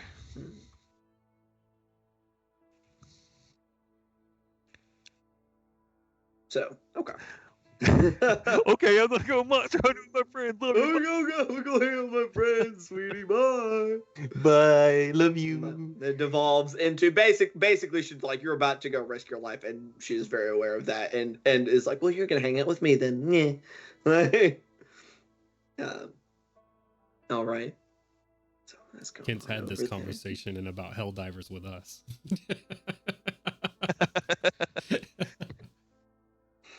Oh no. All right, and I believe that leaves Mr. Actually, one other thing. Question for Mr. Geist. You said you were just kind of going on a walkabout, doing a little bit of thinking. Yes, although for narrative reasons, it is going to coincide intentionally or otherwise with Callie's patrol. Okay. So we can do those at the same time. Yeah. Sure. Just go ahead and roll a perception check for me real quick, and just tell me the total. Well, I don't like that at all. You don't have to like it. Do it. Ah, damn. Spicy Dungeon Master. Spicy. All right. These aren't my my nice, well-trained dice, so, we'll see how this goes. Well, Oh, you can. they are train not. Dice. Yes. I have no idea what my perception check on this character. Oh, shit. Oh, no, that was deception. Fuck. Those are not the same. Yeah. Funny enough. 13. 13. Okay. That is bigger than a 10. So you're on your walkabout, you're timing it to, when the sun is beginning to set, and you're thinking about, Slater's hearing you, Cryptid that he's gonna hear about, what happened and what and everything. You're hoping that it doesn't, in the report, it doesn't get missed. The bullet in the hand, or the shell casing in the hand. You've got all this like running through, and you're trying to think of a plan for how to deal with something that is physically beyond anything you have ever tried to kill previously before running into this thing. It's a lot. You're trying, like, what's the best plan? And I mean, silhouetted right there on your eye line as you're doing a walkabout. I mean, like a mile and a half, maybe 2 miles from this town right there, looking for somewhere with places of elevation, and maybe, so things that could help distract or, lock yourselves away. There is a literal fortress like 2 miles from Crystal Grit. Ancient in construction, but you don't know. It's an option. So Mr. Alistair, Mr. Dotry. What are you doing late this night, my man? Yeah, so while Bell is still awake, and you're overplaying your cards and everything, he'll raise a glass to you, just not approaching or anything, but just cheersing. And as he stays up through the night, he continues writing. Agatha's gone to bed by this point, writing. Flips to near just a non what's the word I'm looking for, like a page broken off from the rest, and writes in that for some time. Continues drinking and writing, ends up ripping that page out, folds it, seals it with a wax seal. You know where that's going. But then he's gonna get up and take that book and put it in a manila envelope, seal it. It's already got an address on it. Put that in his pack. Then he's gonna drop that pack off in his room and go knock on Sarah Bell's door. It's probably like 3 or 4 a.m.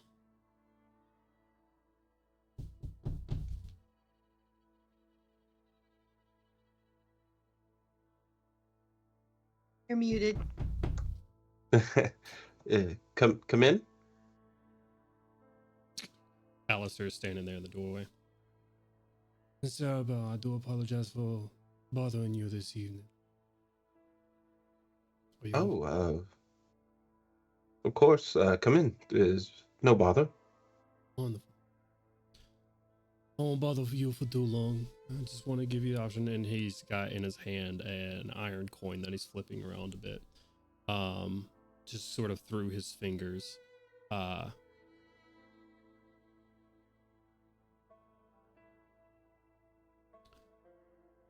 know that our relationship has changed drastically over the past couple of weeks. My actions, as well as a couple of the others, have hurt you deeply. And while I do not regret anything that I did, I have still grown fond of you. So, I'm here to offer consolation, or maybe just some type of closure for you. If you could ask Genevieve one question and have it answered, what would it be?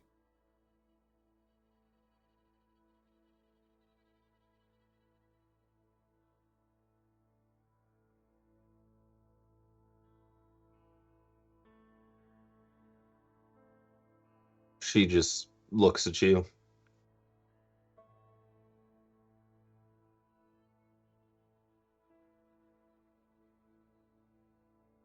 She looks into the darkest corner in the room. If you follow her eye line, there's very clearly something in that corner. It is not entirely assembled, but you can assume that it is John.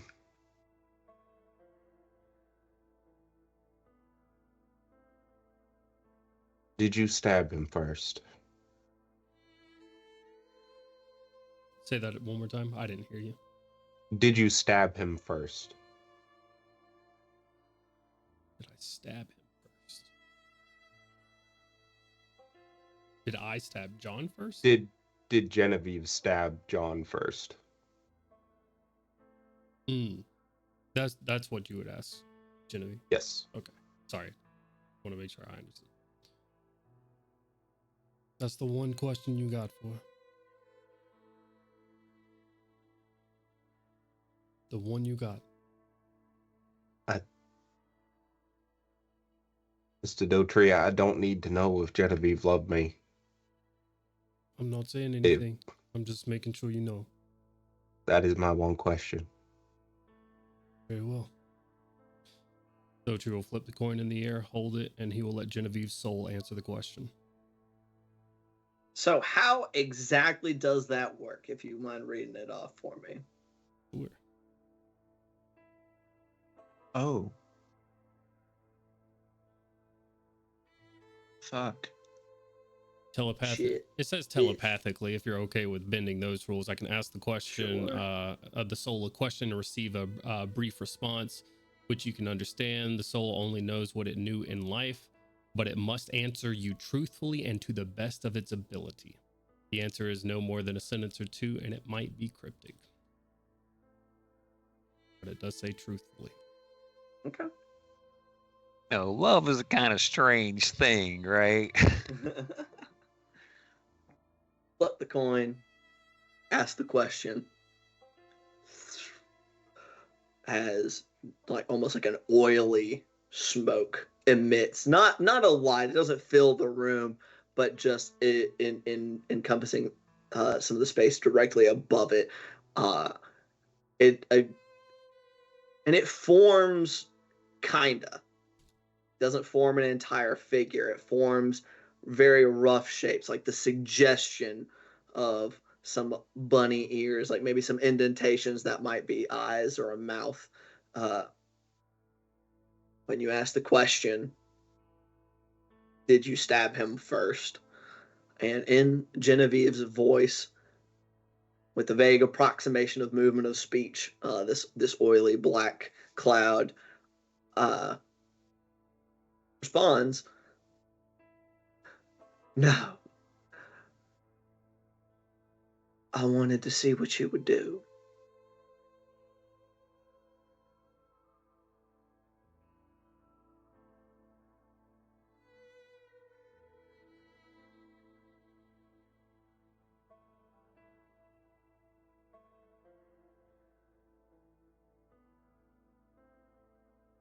Okay.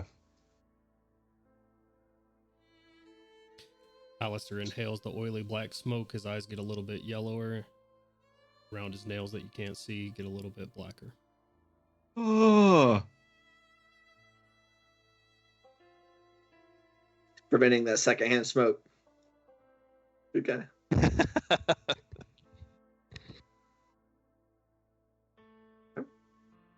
I know John is unbearable.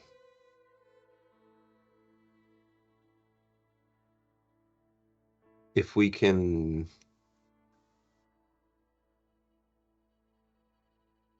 go easier on him.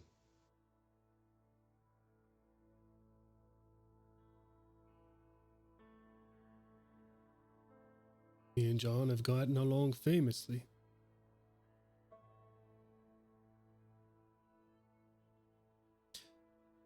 Let's stand up and head towards the door. Pocket the coin once more. I hope that was comforting in one way or another, Miss Sarabelle. I believe, and you can tell she there's a catch in her voice. I believe you were right, Mr. Dotry. I usually am. Have a good evening. We'll walk out. All right. Sarabelle will take. I know there's not an extra set of bed dressing, but she'll Linens. take. Yeah, that's the word. She'll take Or what's on the bed ranch. and place it on the floor in front of where John is forming. Uh-huh. And she'll just use her cloak as a blanket for the evening and just go back to bed. All right. So, be our last interaction for the evening. It was Geis, coming back from your walkabout. yeah, he would have wanted to speak to Callie, but I know we're past 9:10. If we want to save that from we get back from break, that would be fine.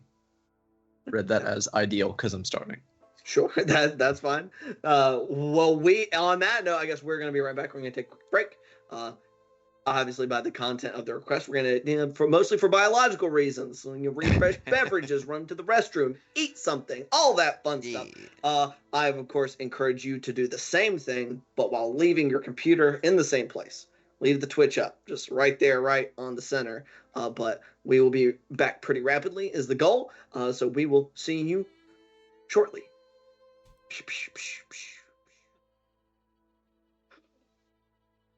Hello. Howdy. Welcome back.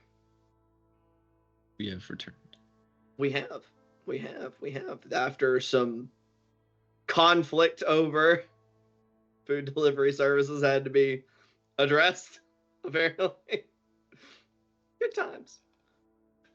Anyway, we are all presumably the same people who were here a little bit ago. Leave it up for you to decide. But we're going to be doing the second bit of this here Whispers in the Dust.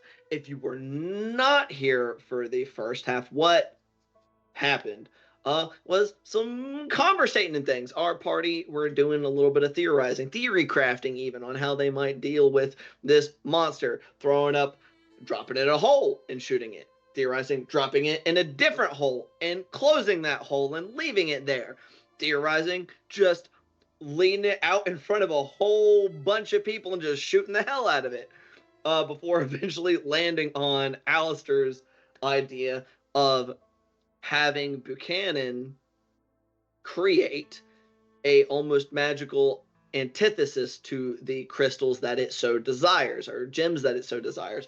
One that would, instead of drawing energy into it and into its bearer, the one attuned to it, it would instead pull magical energy without limit into a creature or something that it was inserted into, with the intent to stick it onto or stick it into the crystals that make up the center of this creature's chest, which naturally bypassing the inhibitors on how much magical energy that those crystals can contain, in hopes to explode the fucker. Now there is the byproduct of, before it explodes, this creature will be having more access to larger amounts of magical energy with which to empower itself and probably kill our party. But that means they just got to live until it explodes. So that is the route that they are taking so far. Miss Bell has met with her fellow entertainers or owners of houses of entertainment here within Crystal Grit, wanting to put their heads together with something to help keep the town from eating itself alive in fear and just general frustration. Clyde has consulted with his wife, who has fussed at him a smidge about how stupid this is, and in hopes that she would know something along that may be helpful to the success of this venture. Alistair has visited Sarah Bell, gifting her an answer to one last question from Genevieve, the, I think we can all agree, psychotic fucking Harangon, who had once been her lover, her close confidant, her friend. And I believe we were leaving off with, there was one more conversation that wanted to happen tonight, as Mr. Geist happened upon Miss Callie. So apparently, less directly than happening upon, he, walking aimlessly around, thinking a little bit about his life prior to coming to Crystal Grit, thinking about everything that has happened since coming to Crystal Grit, thinking about the fact that he is now closer to Slater than ever before and might have resources at his disposal to help cinch that particular situation. So just a whole lot roiling through his head. And then I don't know, what is Callie doing on the balcony when Geist kind of wanders past? Is she Callie sitting, is drinking? I think Callie's sitting on her balcony with a drink, just like sort of taking it all in. As an Eladrin, she only needs 4 hours of rest, and so I imagine like she's already had her rest and is just chilling out, waiting for the rest of the world to sort of be functional, because who is up and around at this early in the morning. So she's just enjoying the quiet that is Crystal Grit at this time. Just kind of seeing you up there in the otherwise empty town. He's a naturally quiet person. He hasn't been actively sneaking, but it's kind of. So do you usually just spend your additional hours staring at the sky, or what are you doing? I face step down to you. Oh, shit. That was efficient, I suppose. Good evening, morning, whichever. It is morning, my dear. I haven't been to sleep yet, so. To each his own, I suppose.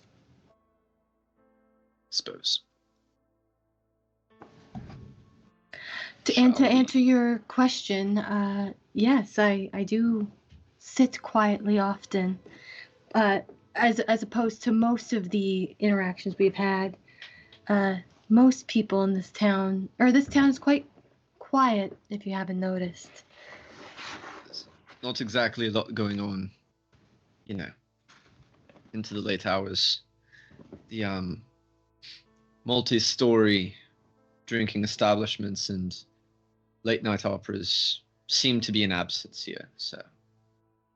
Which is quite a relief to me. It's taking some getting used to. Shall we walk? Kind of If you gestures insist. forward with one hand and holds out his elbow with the other in a parody of a gentleman's gesture. She is fully in her like plaid and stuff, but does like as if she was wearing one of those big poofy dresses that you would see in the city, and just go, "Thank you, kind sir."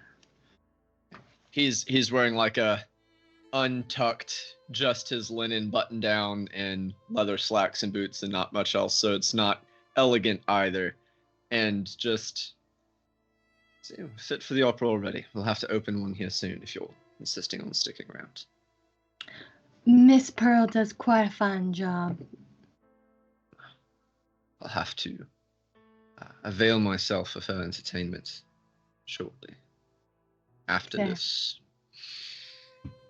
thing, I suppose. I suppose. So you'll settle on it then. Staying here in Crystal Grits, not exploring other places, either here in Cryptidol or other continents. Well, the reason why I settled here in Crystal Grit was because nobody could find me.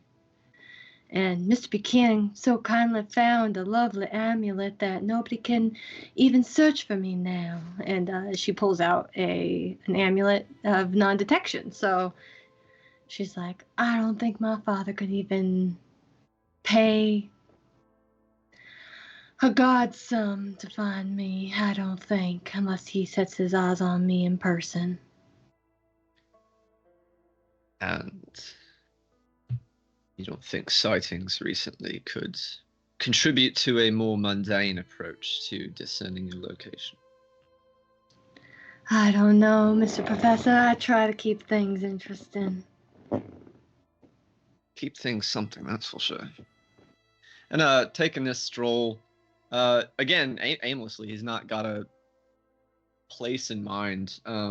Going to the edge of town, not outside of it. He's probably going to look for, I don't know, like some boulders or a ledge or something with as much of a view as you can get in a place like this. Okay. I'm guessing Yeah. that is findable, DM. One more time for me. What was that? What are you looking for? A view. We're looking yeah. for a view. Like some boulders or like a ledge or something, as much of a view Easily of just enough. like the expanse of the desert and skyline and such. Easy enough. Just kind of hiking up the rocks or whatever, without much regard for the work clothes that he's basically in. Join me up here on my castle tower? Of course, my dear. Of course, of course.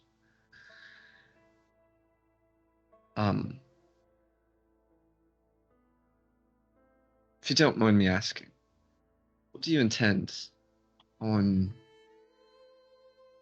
requesting of our benefactor should we achieve this feat he's asking of us and then receiving these undetermined and yet theoretically vast rewards?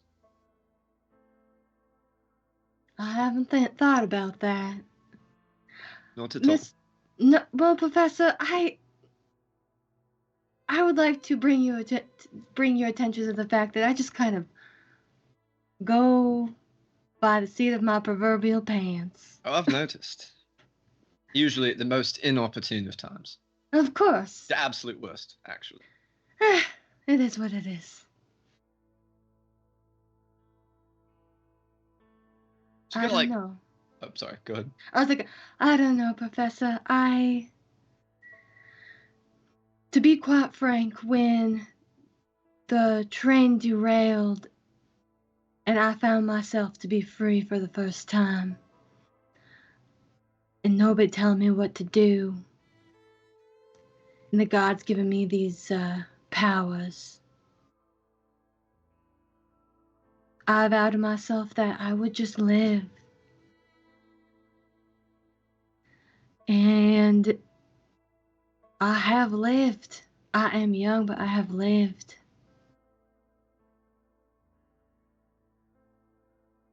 Let's see. He's gonna like sit quietly for a little bit and probably just kind of stare off. I think while we're sitting there in the, if we're sitting there for a while, as the sun comes up and creates like a really beautiful desert sunrise, she goes, Professor, what do you want in this life? You said that you had missions to complete. Singular, but yeah. Still kind of watching that first little line of light appearing on the hills in the distance. Kind of the false dawn right before the sun fully rises. After that's done, though,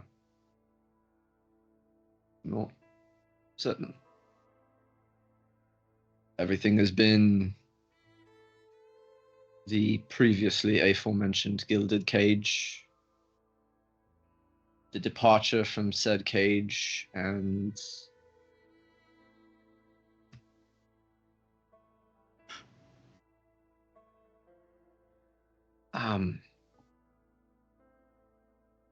a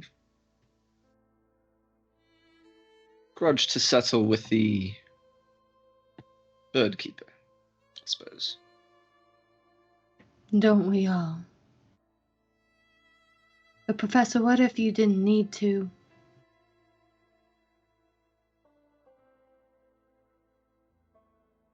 Do you mean? Well, looks like you've gotten pretty in good with Mr. Sinclair. I know that he is a gangster, but he treats us well, and Crystal Grid is safe and clean and fun. Miss Bell is a delight. The people of Crystal Grit are kind and hardworking. You could just stay.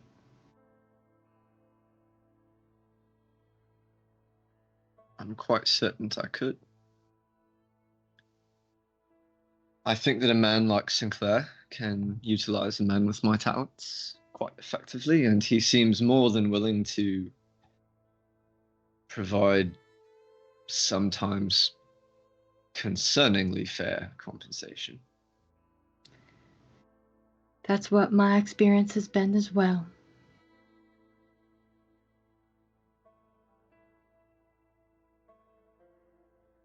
But why are you telling me this, Professor? You could have had these thoughts on your own, instead of taking me from my perch at the sunrise. Do you hold it against me? I enjoy your company, getting a rise out of you.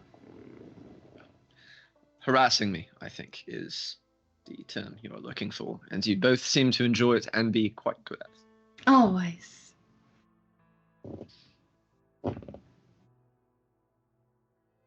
To answer your question, I could abandon this task of years and dedication and research and the investment of resources and all sorts of fiddly bits over the years and reside in a town that I have now experienced for a couple of weeks now, most. If that. If that. Not even spent most of that time here. and rely on these friendships of sorts that I've built with people that I've known for less than that amount of time. And there's a certain charm to it, I suppose, but not certain. It's not for money this time, I suppose. And I don't know if the payoff for walking away be worth doing so. And what is equally as troubling is I don't know if the payoff for continuing down my original path would be a payoff at all. And why I am asking you this is I've got no fucking idea. I don't make a habit of discussing my activities with people. So I don't know. There's the answer. Congratulations. My dear professor. Why do you keep calling me that? I was a Because professor that's for... what I've been told. You haven't given me your name. I've had 2 different fake names from you, but no real name. And so And you stuck on the Professor, title. it is. You landed on the title that I had for all of a week. Eh, Oh. it seemed to give you humor. I'm almost embarrassed to say my name. Not for the reasons most people would, but... Oh my... I All don't of the need your gods. name, Professor. We can just sit here. Fair enough. Fair enough. But if we want to be particular in as we plan to try to kill this thing, we could kill 2 birds with 1 stone. Make my life a little bit easier. And I don't know, make you be a little bit more connected to Crystal Grit. You're being unusually cryptic. She's gonna go ahead. Where's your usual forward digging self? Because it's a little bit unusual, is all. And she's gonna pull out the 2 silver bands that she had bought to use for the warding bond, and throw you the one that you had been wearing on the train. And Very say, nifty trick, by the way. I have a better trick if you're willing. Better than that. Well, it only lasts for a week, but works a little bit. Okay, so we've already established outside of disabling alarms or understanding surveillance, devices and spells, I'd have almost no grasp of arcanology and such, so you're going to have to be a little bit more direct. She's going to take her holy symbol and set it on her palm and go, the gods allow me to perform certain ceremonies. That's still vague. Right. Things like, let me see all the things that ceremony does. I was literally pulling it up. I can bless water.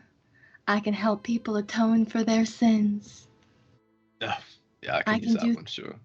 I could do things for folks who have died, their last funeral rites. But been neglecting the responsibilities. I think we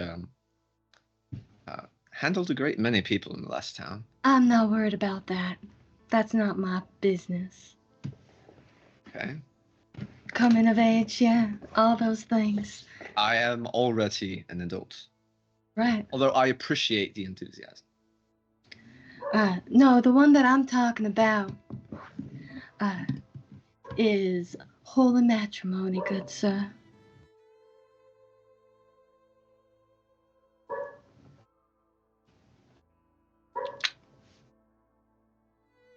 Oh. And Now- who are you proposing to marry to whom? Are you She, going like- to wed the beast? I don't think that winning its heart is going to be Yo. the strategy for overcoming all difficulties here. My dear Painful. professor. My dear professor. As she like looks down at like the silver ring that's in her hand, in the one that she's like thrown at him, and go, Oh. Oh. Oh, I see. Don't you think it's a bit fast? You're very, very intriguing, but we have known each other for that aforementioned less than two weeks, and you see, I think that these kinds of things should be built upon a more getting to know each other over a longer period of time, and maybe finding more common ground. And just to make him shut up, I just straight up kiss him. I'm like, oh, how many times am I gonna roll a dice in this fucking conversation? I don't know.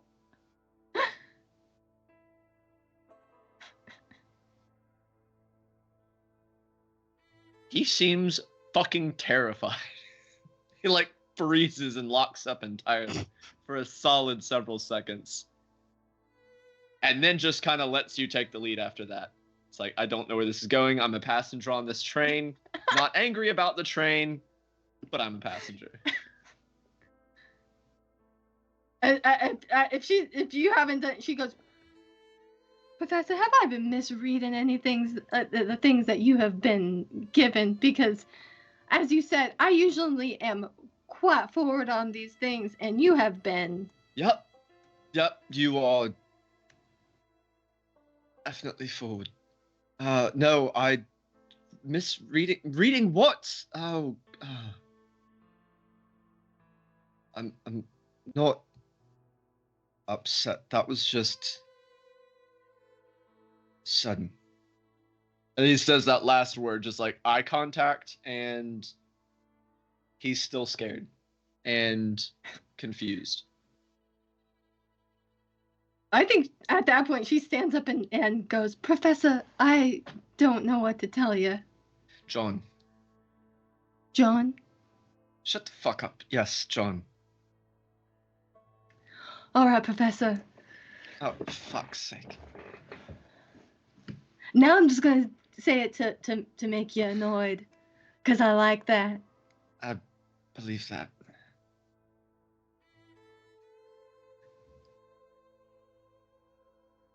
And she starts walking down the rocks back to Crystal Grit. Where are you going? Clearly I misread something, my dear. What did you misread? I don't know. You're seeing a man who's having a panic attack, and he doesn't know why he's having a panic attack.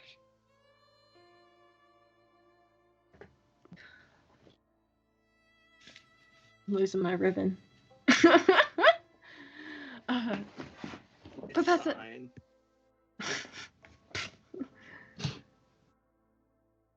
I walk back up to you. John. There we go. Good start.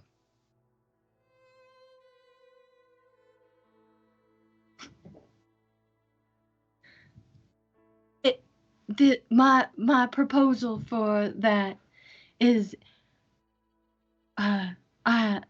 the two individuals that I bind together get significant magical defenses. Significant magical defenses. It's only for a week.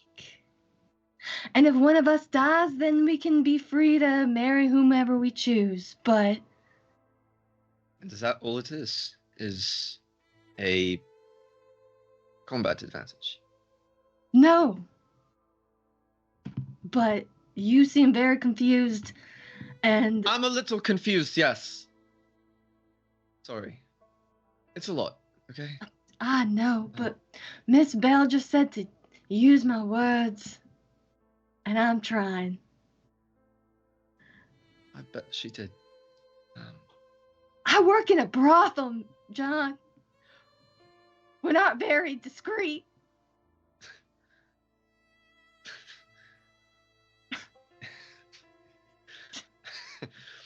True. I may be the True. bouncer, but I would like to point out the examples that I have around me. Man, the folks who partake in the doves say, I would like to have this transaction with you.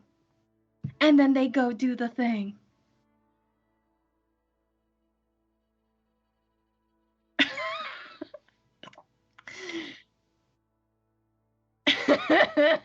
I work in a brothel, but saying fuck is off the table.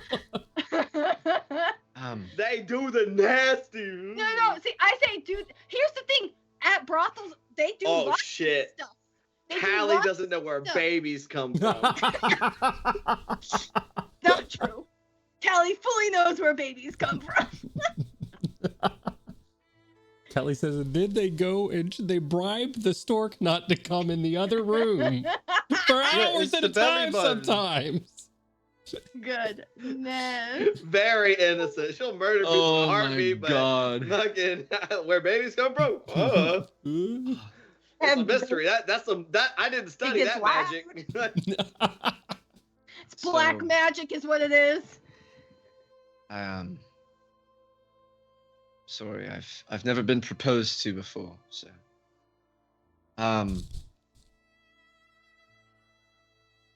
could I make a request? Oh, sorry. Go ahead. Maybe. I mean, you can. Whatever you'd like. Certain I can.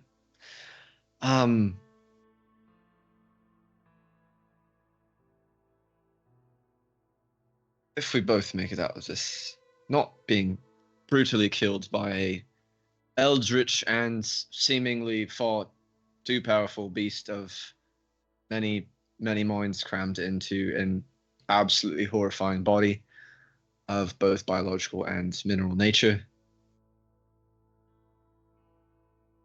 Could I have you over for dinner? I'm not course. sure where. I will have to find a place, I suppose. But I'm a pretty good cook. I'm sure that if you asked Miss Bell to, what's the word I'm looking for? Take over the kitchen. You could do that. Fair enough, I suppose. I'm not cooking for everyone now, just so we're clear. Clear. It's crystal. Then I shall say, resoundingly, yes. Wonderful. And I think she just like has a ribbon in her pocket and What's that for? we gotta do the ceremony, my dear. I've never been married. I don't know the ceremony. And like she has you like hold her hand and takes the ribbon around and then clips her holy symbol to it. And The rings do play a part, right? That's the thing. I know that much. well, that will be for the other magic. So technically, will be you will have more defenses because that only helps you. I take damage. I have a big ass bruise from where you got shot the other day. So is there a way to like do that in the other direction? Because I feel like in this encounter at least, I'm going to be further away and not getting. You have a concerning habit for being about 10 feet away from the thing that wants to kill you. I'm not Like, a worried lot. about it. I'll take care of it. I'm more concerned about the fact that you you may have yourself out far away and you still manage to get yourself into trouble, Mr. Professor. My dear In my Joe. defense, we were on a train. I'm not talking about the train. You got smacked by a earth elemental. I was sleeping. What do you want from me? Should have done. Be more agile. Yes, I shall be sure to practice my backflips while I'm sleeping. So, highly qualified skill. Fair enough. And it takes an hour to cast ceremony. God damn! Should So- we It's gonna be a while. tell anyone or If you feel like it, Professor. not particularly now? Just wear the ring so that when I need to, I can cast the bond on you. And Should I wear it on a different finger this time? you can do whatever you want. I don't care. Dumb.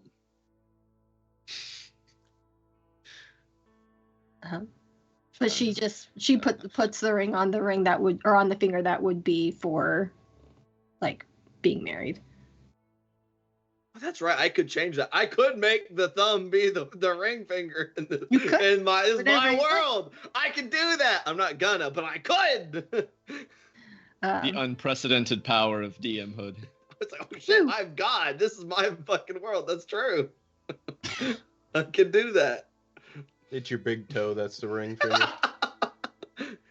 It's actually all wedding rings, septum piercings. I'm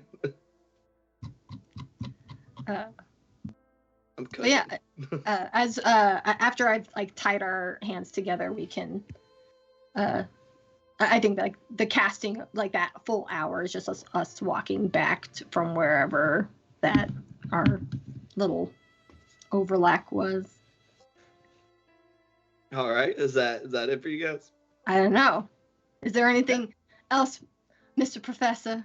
Probably more very awkward, an attempt to seem like he's not 100% flustered and like on the back foot. So almost like an elevated version of his usual like flirtations and self-assured commentary. Just for a while. Just going. Yeah. Right. Y'all are walking back, it's now after an hour, it's into the early morning. I'm sure you both have a lot on your mind. It's just fucking emotions and hormones are all over the place. Geist is all flustered. Callie's all just like, this man's fucking stupid. Holy shit.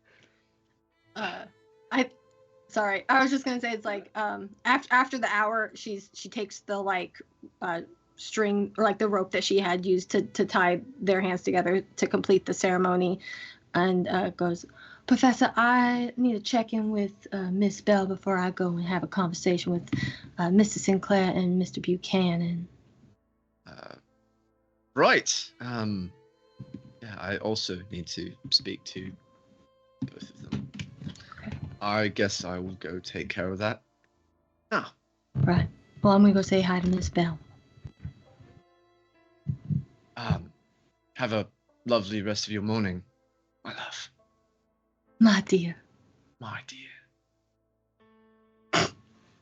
And then he'll just like freeze up while he's trying to figure out how he can be funny and smooth. And by the time he's figured it out, you've already walked off, and he's like, Yeah. "This is going to be very strange." Turns around, heads over to. That's perfect. While you're sitting there, you're freezing up, you're trying to think of something. She's walking away, just fucking head empty, besides fluster. But then Geist John or Mr. Professor, whatever you prefer, you just hear, "Hello, John," and a very familiar voice in your head.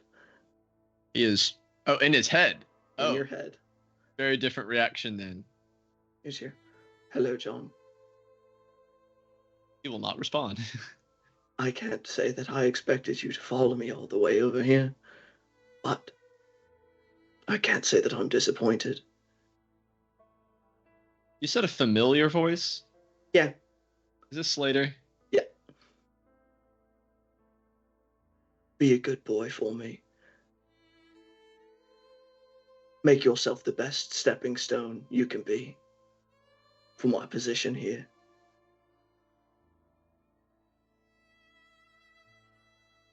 Make a lot of trouble." And that's it. You can respond if you so choose. I was about to say, is this sending? Does he get a response? Okay.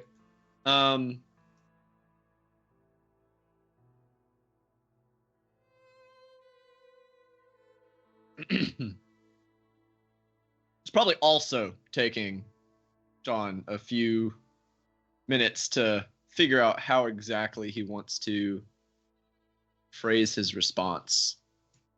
I've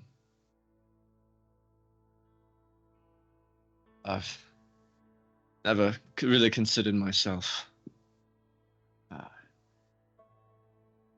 be a stepping stone. But then again, you were never particularly good at being much of anything without me, were you?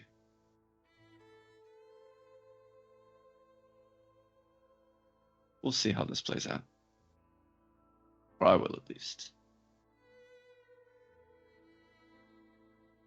A moment later, That'll be it. after you're having to ruminate on that, just get just a handful of words back once more. Be seeing you, John. Yep. Carry on with your mornings, everybody. What's everybody I go doing find today? Miss Bell. All right. So, heading back to the sunrise. I don't know if you're up this early, Miss Bell, or not. That is entirely up to you all. Y'all have, quite frankly, until you give me a time frame of when you're wanting to execute your plans and everything. I mean, y'all doing what you will. I mean, just running the risk of whatever the creature's going to do the longer it sits.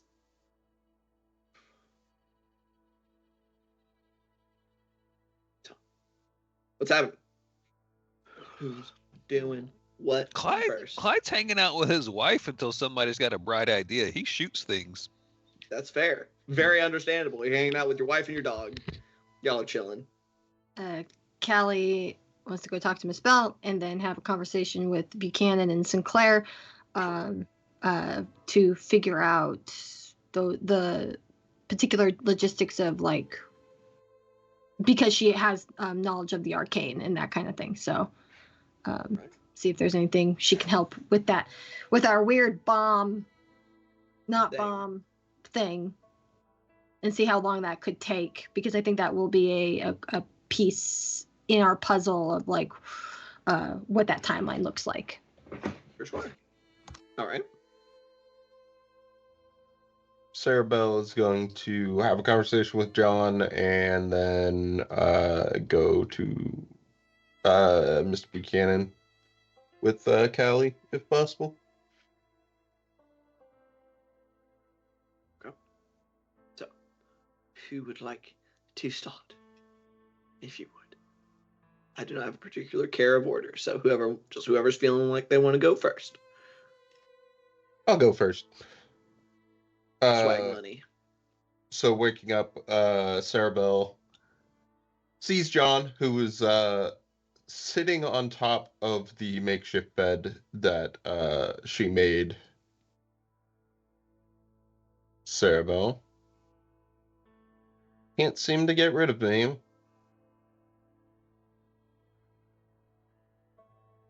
That is true, John. I've learned some new things after last night.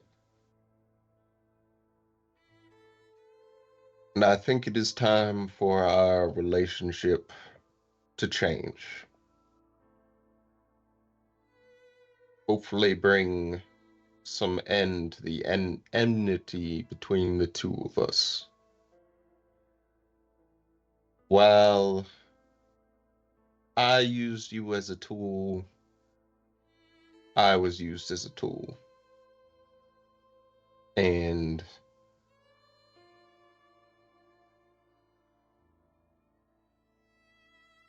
I can't keep going on doing that. Whatever feelings you have towards me, I'm sorry. And I understand if this falls on deaf ears. I did not treat you kindly, nor have I treated you kindly since your return.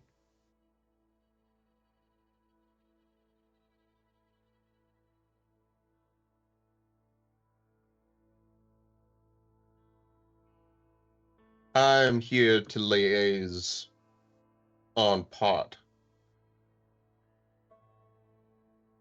of our dear friend. I'll take what you have said into consideration.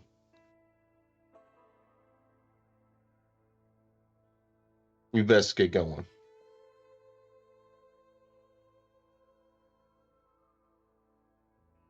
And they'll head out.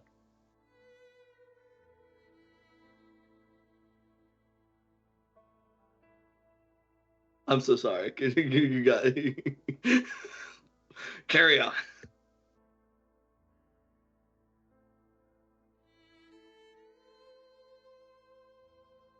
Who's next? I got something quick that I'll just knock out of the way before Sure. folks go. I'm also gonna see Mayor Also gonna see Sinclair. John. No. I'm gonna go Yeah. talk to Mayor Sinclair really quickly.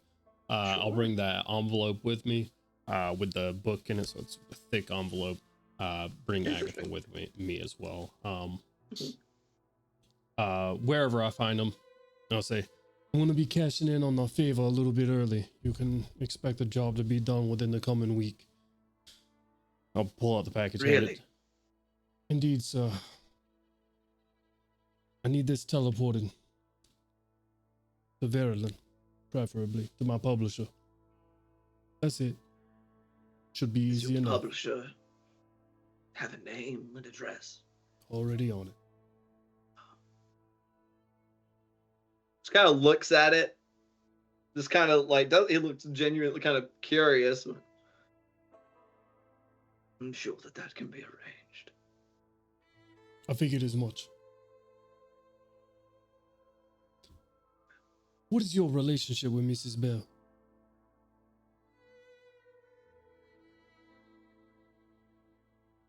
What do you mean?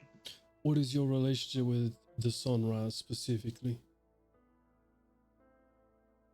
Sunrise is a business establishment within my town.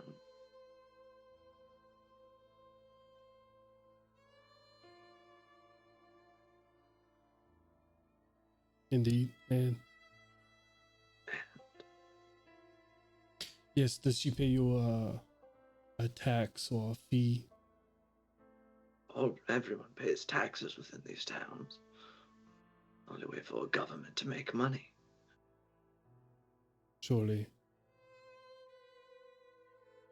While I typically enjoy the cat and mouse game of trying to gain information at a rather late night, so I would just like to know your relationship with her in that bar. If there's anything special about it.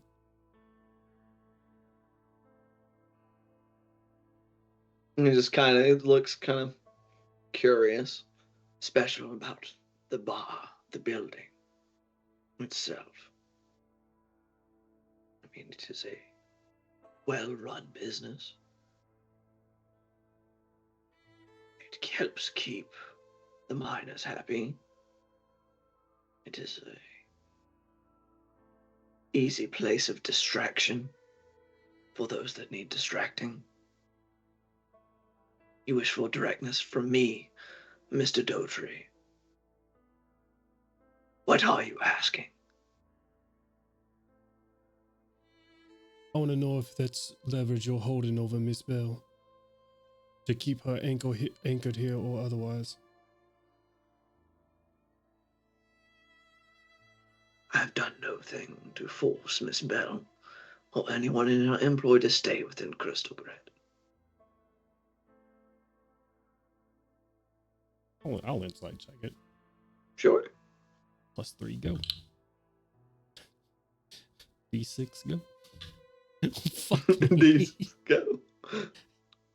Well, there's a natural 2 on the D20 and a 1 on the D6 for, So for for a a 6, total of 6. I mean, it's a 6 on an insight, so I mean, you don't get the feeling he's lying, Right. but I mean, at the same time, I mean, you know the kind of work Callie does, which is dispose of people who are a hindrance or an active liability or something. I mean, you get the feeling that Sinclair doesn't exactly threaten people. He just does. Right. So he probably hasn't threatened her, but it's probably a His if she were existence gonna is an implied threat. his existence is an implied threat. And I mean, you're not stupid.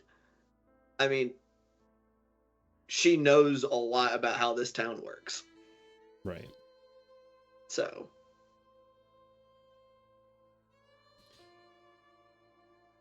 Okay. you can interpret that information how you think Alistair would. Right. Because I mean, you don't really get anything from Sinclair himself. Right. That's fair. I'll stand up, and then as I go to leave, I'll say, have you ever been to a carnival? The con. Circus? Something like that. You should have one by the town. You're talking about happiness and keeping folks happy. You got some families here, and I'm sure some of your miners would enjoy it as well. Consider it. Have a good day. Perhaps.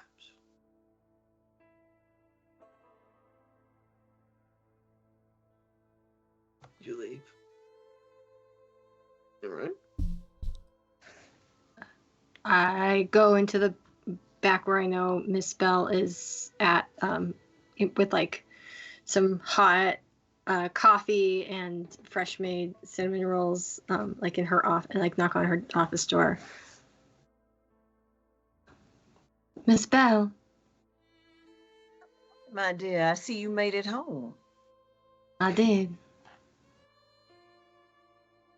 Come in, come in. And I like She'll- close the door and put stuff on your desk. She's been clearly working on things, and she, sets it to the side. What can I do for you this morning, my dear? I was just going to look for you myself. Really? Well, why don't you share first, and then I can fill you in. Certainly. I will be meeting with Miss Ada and Miss Pearl this morning to recommend an event for the town, for the miners, for everyone. Perhaps a little round robin, so to speak, for them to go between our different establishments and be entertained and occupied and cheered. I would like to time this for while we are off conducting our business. Given your role in what we're trying to accomplish, I was hoping you might be able to tell me if you and the others have determined a time frame.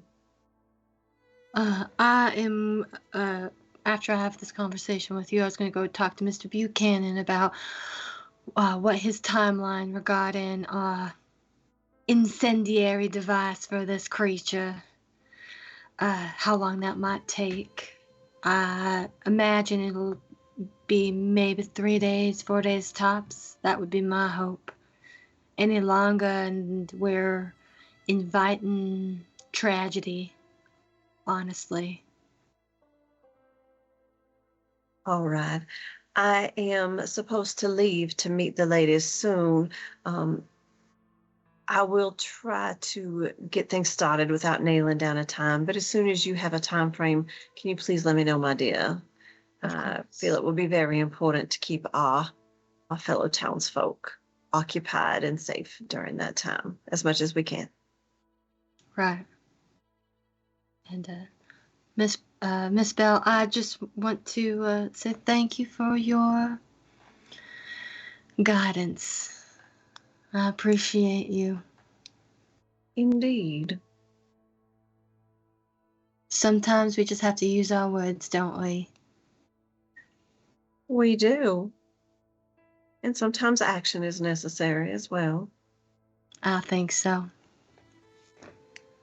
So, You have a glow about you, my dear. Is there anything else you'd like to share? yeah, I think I like hold up my hand and go. Sometimes the gods allow for us to have benefits to magic, and so my hope is that this will help. Indeed.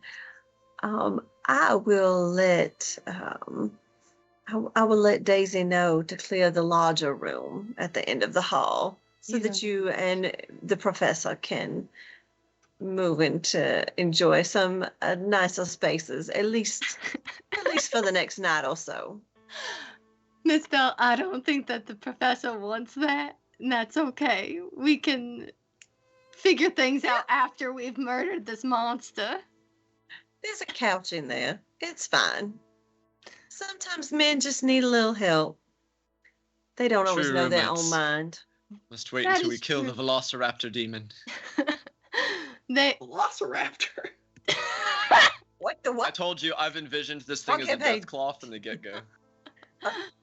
I think Callie laughs and goes, I mean, I suppose men are quite stupid, Miss Bell.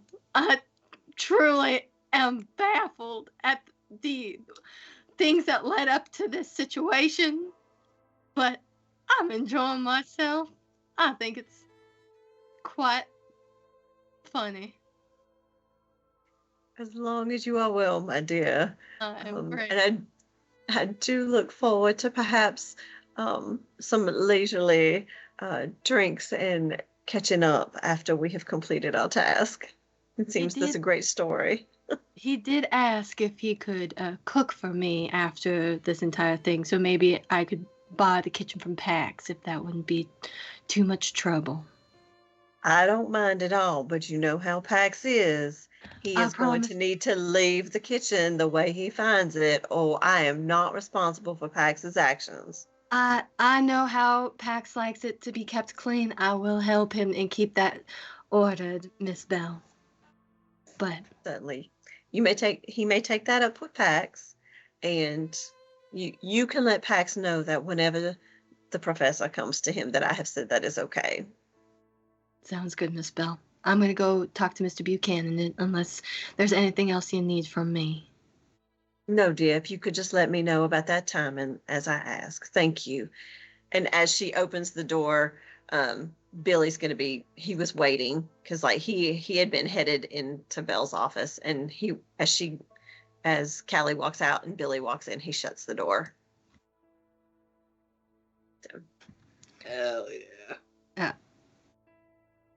And then I'm gonna head over to Buchanan to find out, figure out some Hell yeah. logistics. Sure. So you come into you thought it was bad, the display that he had in Sinclair's basement before. Mm-hmm. This dude's like house / his like lab where he does his wizard bullshit is just absolutely a fucking mess. There are books open. There's like paper stuck to the walls that has like ancient like runes like written real big with little like sticky notes next to it with scribbles.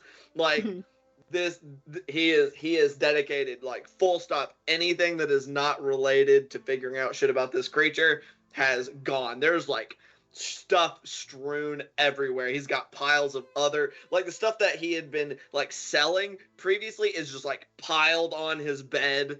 Like, Yeah. is just an absolute clusterfuck. But you come in still, obviously very tired. He's probably, he's a half elf, so he's probably a little sturdier on the sleep deprivation front than a normal Umi, but it is definitely still showing.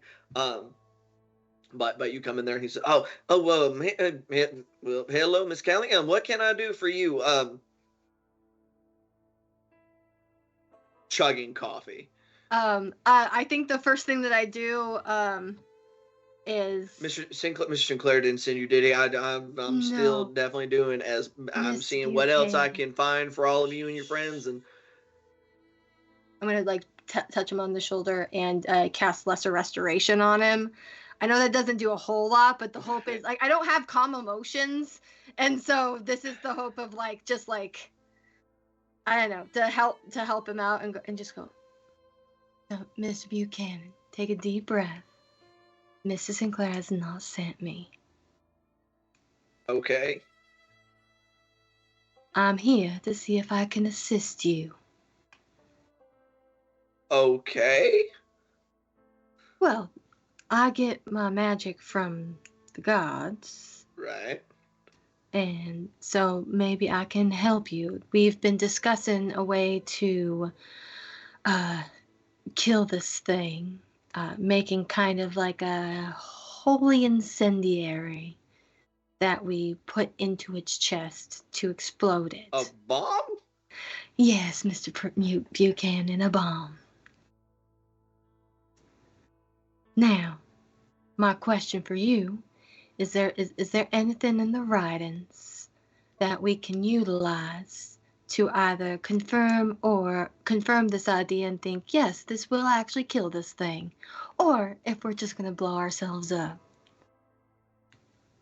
Okay, to clarify, are you telling him about what Alistair was talking about Yes. with creating an object that will overload it? Or are you talking Correct. about making a just bomb? No. The Okay. I'm using the words that like in Callie's head that like it Okay. seems it's like one of those incendiaries that like speed up like something that's catalyzing, right? Like it's using a whole bunch of stuff and then it goes off. So Right. yes, I'm describing what Alistair was proposing. Okay. So he probably has to tease that out of you because what you just said, you're like, can we just make a grenade and shove it in its chest and it die? Again, so yeah, he's just like, Callie was- So he probably has to tease that out of you. And so after you're saying you're wanting to help do that, he goes, all right. I mean, how much do you know about the nature of, like arcane matrices, specifically within crystalline structures for containing magical energy, specifically elemental in nature, in such a way as it won't fade over time? Absolutely Well, nothing, actually- Mr. Buchanan. Who the fuck are you? Why are you in my lab? Just fucking shoots. Don't ask any questions. Ah! What is happening? A crossover episode. 20th, he's actually a 20th level wizard. He's like, disintegrate! Spaghetti. Spaghetti! Power word baguette! What does that even do? Don't worry Chaos. about it. So he starts asking you some questions along those lines of what I was just saying. Callie, roll a knowledge arcana check. Yeah. 19. 19, that's pretty good. I mean, you spent your time around the consortium, so while your magic does not derive from the same place as standard like arcane magics or even like nature magic, Mhm. You spent a lot of time around people who Did that shit. Yeah. Yeah, who did like it was like beat into your head because you had to be able to, hold conversations and sound, like you knew what you were fucking talking about. Even though at the time you didn't really practice any magic of your own, it's all theories and stuff. So he kind of quizzes you and runs you over some stuff, and it's like, oh, all right, okay, all right, no, you definitely know your stuff. Vague flash of bitterness briefly before, all right, let's that's holy shit, that's like really dangerous and kind of stupid, right? Mr. Buchanan, I'd like to point out that I don't know exactly how many of these crystals this thing has in it, but based off of a general idea of how much energy can fit into the one that I made, that's a pretty big boom. Right, but Mr. Buchanan, I would like to point out that I'm not the one who made a gem thinking that stories were made up. A lot of stories are made up. Anyway. It's fun. How can I help you? get this done within 5 days. 5 days? You want this done in 5 days? Do you want it is 5 days or that creature comes and slaughters. And when I say slaughter our entire goddamn town. Men, women, children. Okay, well, first off, you need to start out by having to do a lot of math. And he starts pulling out sheafs of paper, and like he goes digging through like a bunch of notes to find stuff from where he made the initial initial gemstone in the first place, and he just starts fucking like handing you paper and pen and is like pulling out specific sections of notes and stuff. It just is rattling off like stuff for you to do. And before I go, one last thing, Mr. Buchanan, before we get too bogged down in this math. Well, yes. You weren't a fucking idiot and make more than one of these things, did you? Well, we weren't quite sure how well it would work, or I'm not actually quite sure what Mr. Sinclair wanted to do with it, but no, we only made the one. It took a while, so okay. Wasn't worth the shit. I mean, kind of a waste of time to make extra. All right, and then my last question for you before, again, we do all of this math. Make me go back to, you know, I left the consortium to get away from this shit, and now I'm doing more of it. Yeah, so, well, it is what it is. We always get what we want, I suppose. I suppose. In your readings of those texts, was there anything that said, aside from the gem, any specific components that built up these gems, any of the rituals that went into this? Though we don't have any of that around here, do we? Leaving a fingerprint? I mean, he's literally looking at the stacks of notes and things that he used for making the gem in the first place that he was referencing when telling you what to do. I mean, I have all my research that had something to do with it, and I mean the core components aren't necessarily anything special. A lot of them are just a lot of different of the magically enhanced gemstones and things of that nature, and you know, symbology and stuff used in the transmutation magic and combining of things of that nature. Why? Because I would rather, as long as there's not some ritual like space that you used, we don't know what, aside from the actual thing that attracts, I would rather we cover our bases and make sure that we're not gonna have to deal with it after the fact. I mean, the creation of these things was actually an incredibly sophisticated use of like artifice as well as enchantment. It's not primitive, at least as ritual things. It's kind of a superstition and kind of a poor, you know, vision of assumption upon ancient workers of magic. Mr. Buchanan, you dismissed superstition, and this is what we've got. So we are going to respect the history of this continent. I am. They didn't do rituals. They performed magic. All right. I just wanted to ensure that you understood that, because that's by dismissing stories, that's how we got into this situation. At that point, he kind of glances up over your shoulders. Oh, geez, how long have you been there? Because Sarabelle had accompanied you, if I recall correctly. Has been lurking. I was going to say, eventually you're going to smell the most obnoxious cigar that you could possibly imagine.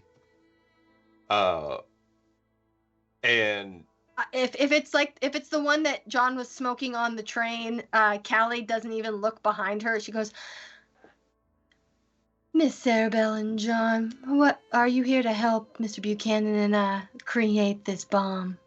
Hey, you can't smoke. Don't smoke in my lab. And he snaps his fingers and the cigar goes out. Get out of here. Sarah Bell looks at the cigar in her hand. In her hand, fucking still like puts it out. Well, I was told we're going to be making a bomb. Well, more of making something that will make the creature a bomb, but I suppose the end result is the same. It goes boom, Mr. Buchanan. Yeah, I suppose it does. I've developed a particular set of skills in that field recently, so I figured you may need some help. Now, something was in that cigar, because I'm seeing two of you, but we'll manage. There's gonna be a lot of math, Miss Sarabelle, just to let you know. I'm dog shit at math, but Oh, we'll make do. I'm pretty good at math. It'll be fine. uh-huh. I had to stop Well, myself from speaking as mine like 9 times right now. I suppose, what do you know about arcane matrices in regards to crystalline structures? And he starts rattling off some of the exact same questions he had asked Callie already. And just out of curiosity, roll a knowledge arcana check for me. While I'm rolling this, Sarah Bell is going to lean over to John. Do you still have that letter? If you keep lighting it, he's just going to keep putting it out. Let's see. Let's make sure I did not take Arcana. I did take Arcana in my reclass. Woo! Yippee! Yahoo! So, oh, that is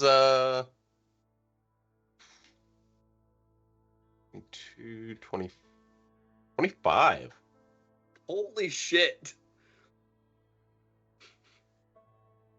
So he's explaining this in very much like very technical language, like that you would have gotten out of like a textbook at some universities back in Ersticia. As far as I'm aware, that's not how Sarah Bell learned magic or how any of this stuff works. Mm-mm. And so All through experience. It takes you a minute, but you're just talking. He's just going, and you're like, I don't understand any of this, until he's like, oh, for hell's sake. And he grabs a piece of paper and he starts like doing some like sketching of stuff of like practical application of things.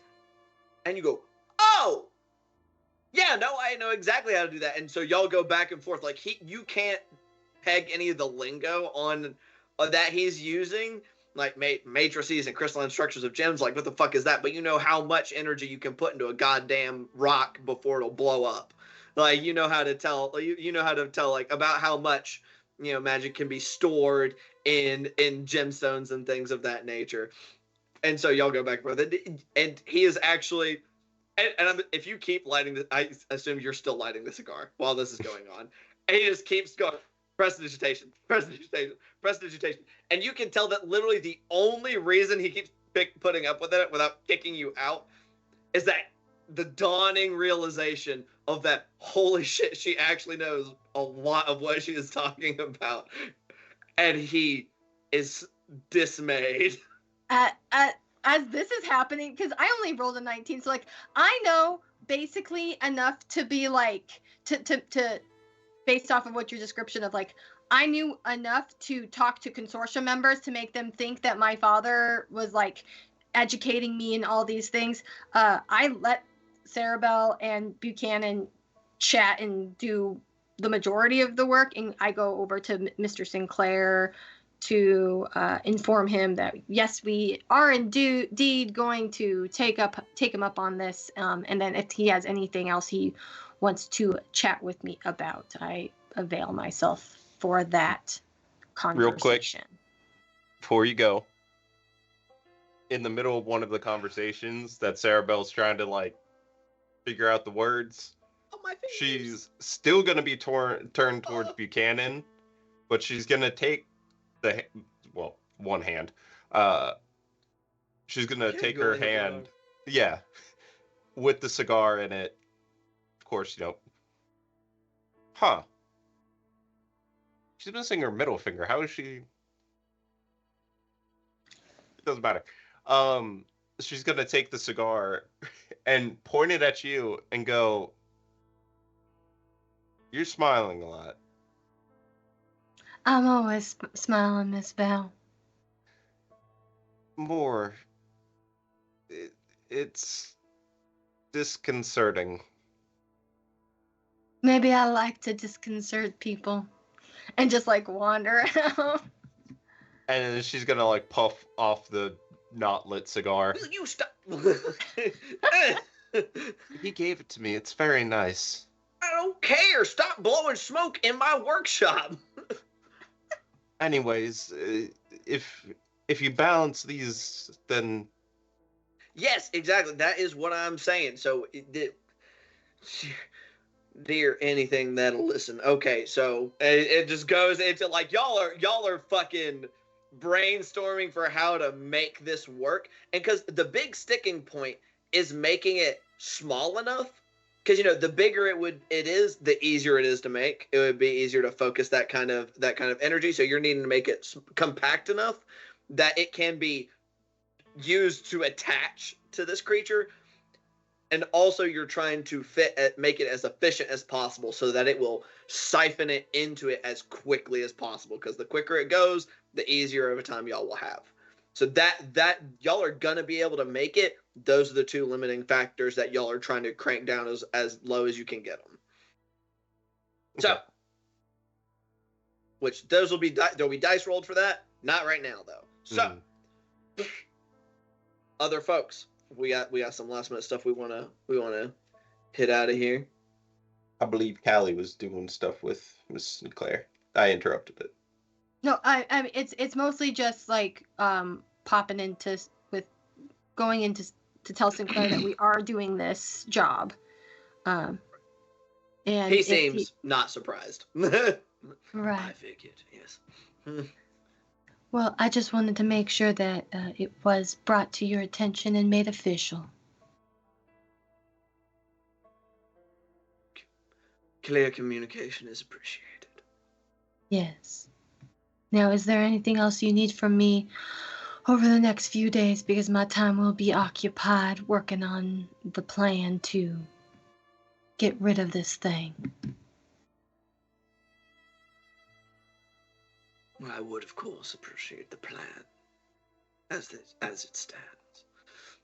And also, of course, notification of when you will be prepared to execute said plan. I relay to him the information that I gave to Buchanan, and then also the and go, I do hope that we can get this done in 4 to 5 days so that we can be done with this. It would be ideal. Right. We saw the toll it took on Picton. So to try to mitigate that, the sooner the better. You talk about like how fucked up Picton gets. There's a slight upraise of one corner of his mouth. I assure you that we are not quite so fragile. We are not, Mrs. Sinclair, but I do know how you like order. And when people lose sleep, they tend not to be as orderly or willing to comply with the structures in place. Of course. Your concern does you credit. I've had many experience with that. I will take my leave if you have nothing else from me. He just kind of... And I go. I leave. And go. I leave! I'm getting the hell out of here! I'm going to go help Sarabelle and Buchanan with this. How fun. Hell yeah. Alright. So, that's fine. So, last minute conversations people want to hammer out tonight. Negative, since I think that Geist is going to be extensive with Slater. Okay. So Anybody else? Mine will be short, I think. I'm gonna Shoot. Alistair will find Belle when she is not around anybody, preferably off on her own somewhere doing something else, not around co-workers, doves, anybody. So wherever that might be. I don't know if you've got like a small office in the Sunrise or something that I might find. Yes, she does. And you would find her probably just sitting, drinking, kind of playing cards with Gus at her feet. I thought you were going to say she was playing cards with Gus. I mean, you know, That's a new Hell trick. yeah. I Smart have wolf. not seen that one. That's a nice trick. put it in the book. Put it in the book. No. Miss Bell, can I have a word? Certainly, Mr. Daltrey. Come right on in. You can shut that door behind you if you like. He will do so.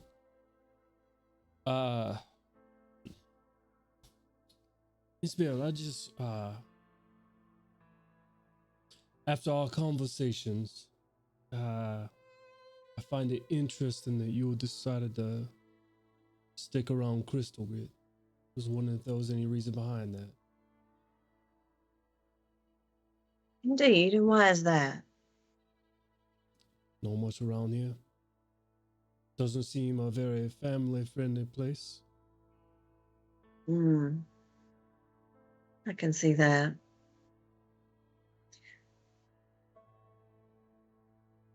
Mr. Daltrey, I would like to share something with you if you do not mind. They say that as long as somebody remembers someone, they continue on. And I would like to make sure that my son is known about. He'll wordlessly. Oh, I'm sorry. Go ahead. No, you're right. He will wordlessly reach into his pack, which is kind of like the over-the-shoulder type packs. Grab in, and he will have a blank black book that he will open up. Bring out his quill and ink pot. She'll refill her glass, pull another one, offer it, push it towards you. I used to live in a little town. It was a village, actually. It's on the edge of Verdaland, and this is quite some time ago. We were subject to raids occasionally. I was the only one like myself. So not completely accepted, but tolerated. My son, well, he was different. He was beloved. He was wonderful. He loved animals. He trained all the local dogs and wolves, and that's where Gus came from. August.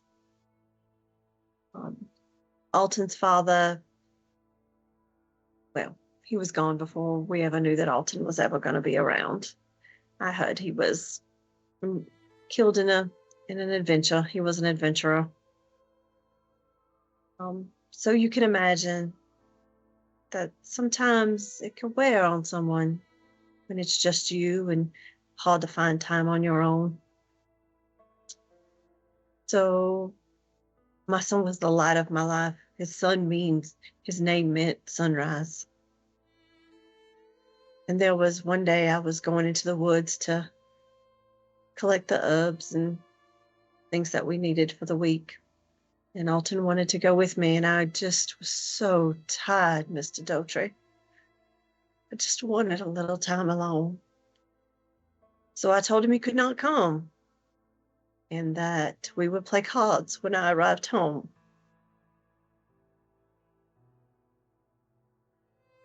Later that afternoon, as I headed back toward our home, I could hear things and screams, and I could see fire through the forest. And August came racing through, and he stood between me and our village. My son had sent him, you see,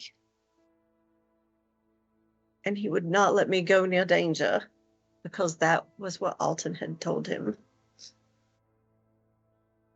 I was able to get to the village, to our home the next morning. There was no one left.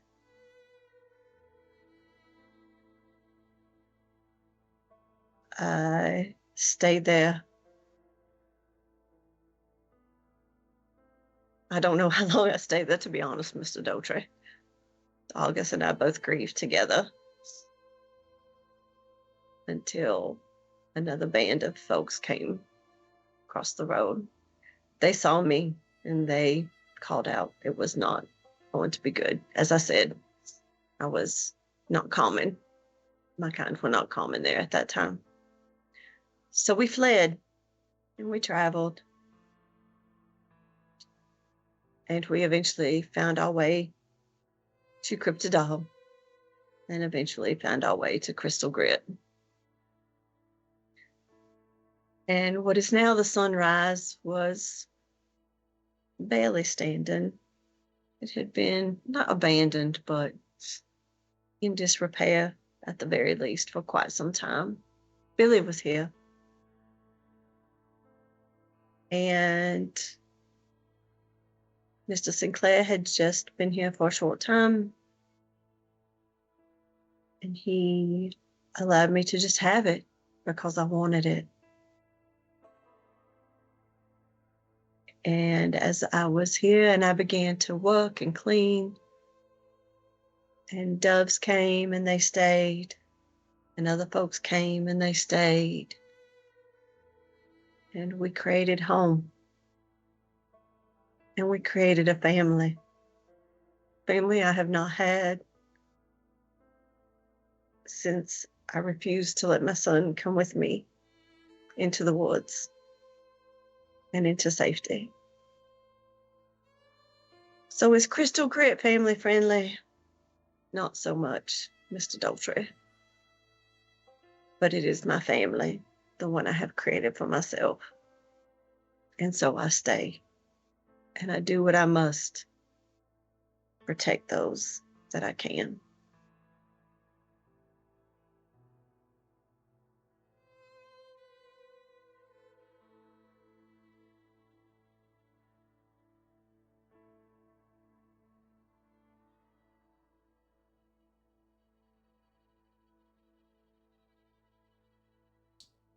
If it's what you desire to stay here in Crystal Grit, that's all I meant by it.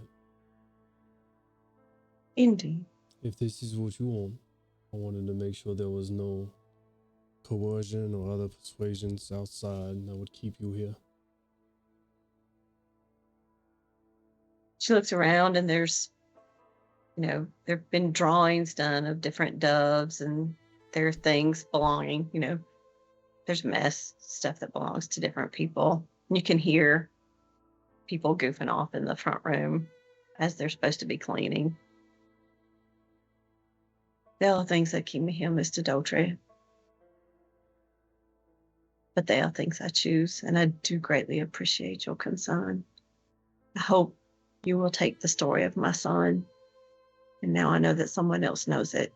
He will not be gone.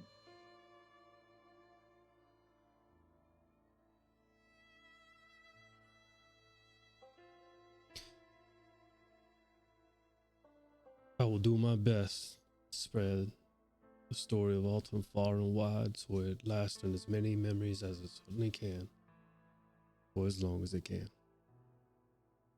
Thank you so much.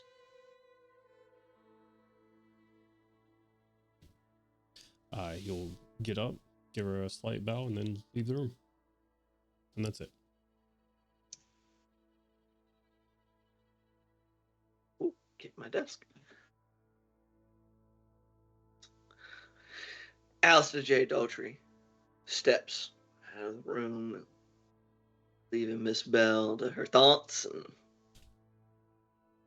we have our two assistant arcane engineers, kitty cat hanging out with his cat wife and their dog.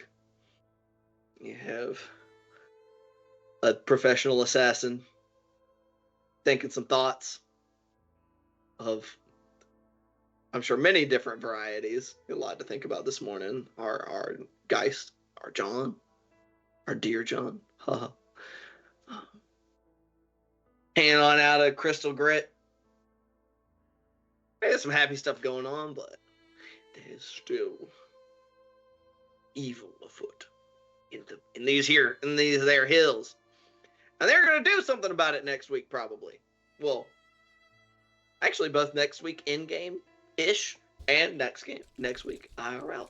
So, that being said, as we wrap up our session tonight, on Wednesdays, that is today, as well as, next Wednesday, or when we play this game, Whispers in the Dust.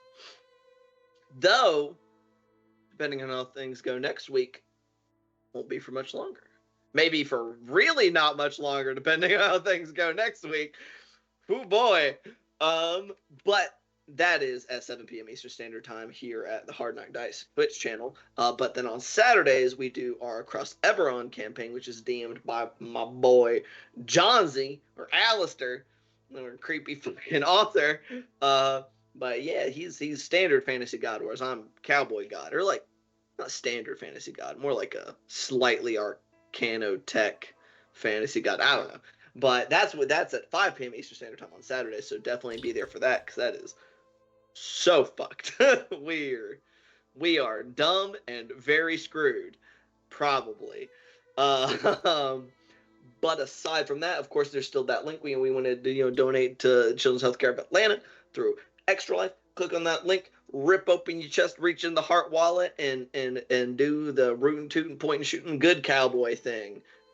Yeah, because I mean, these guys, they are actually, as much as we joked, they are reasonably good people in this campaign. There's been a little bit of, yeah, but I mean, intent is important.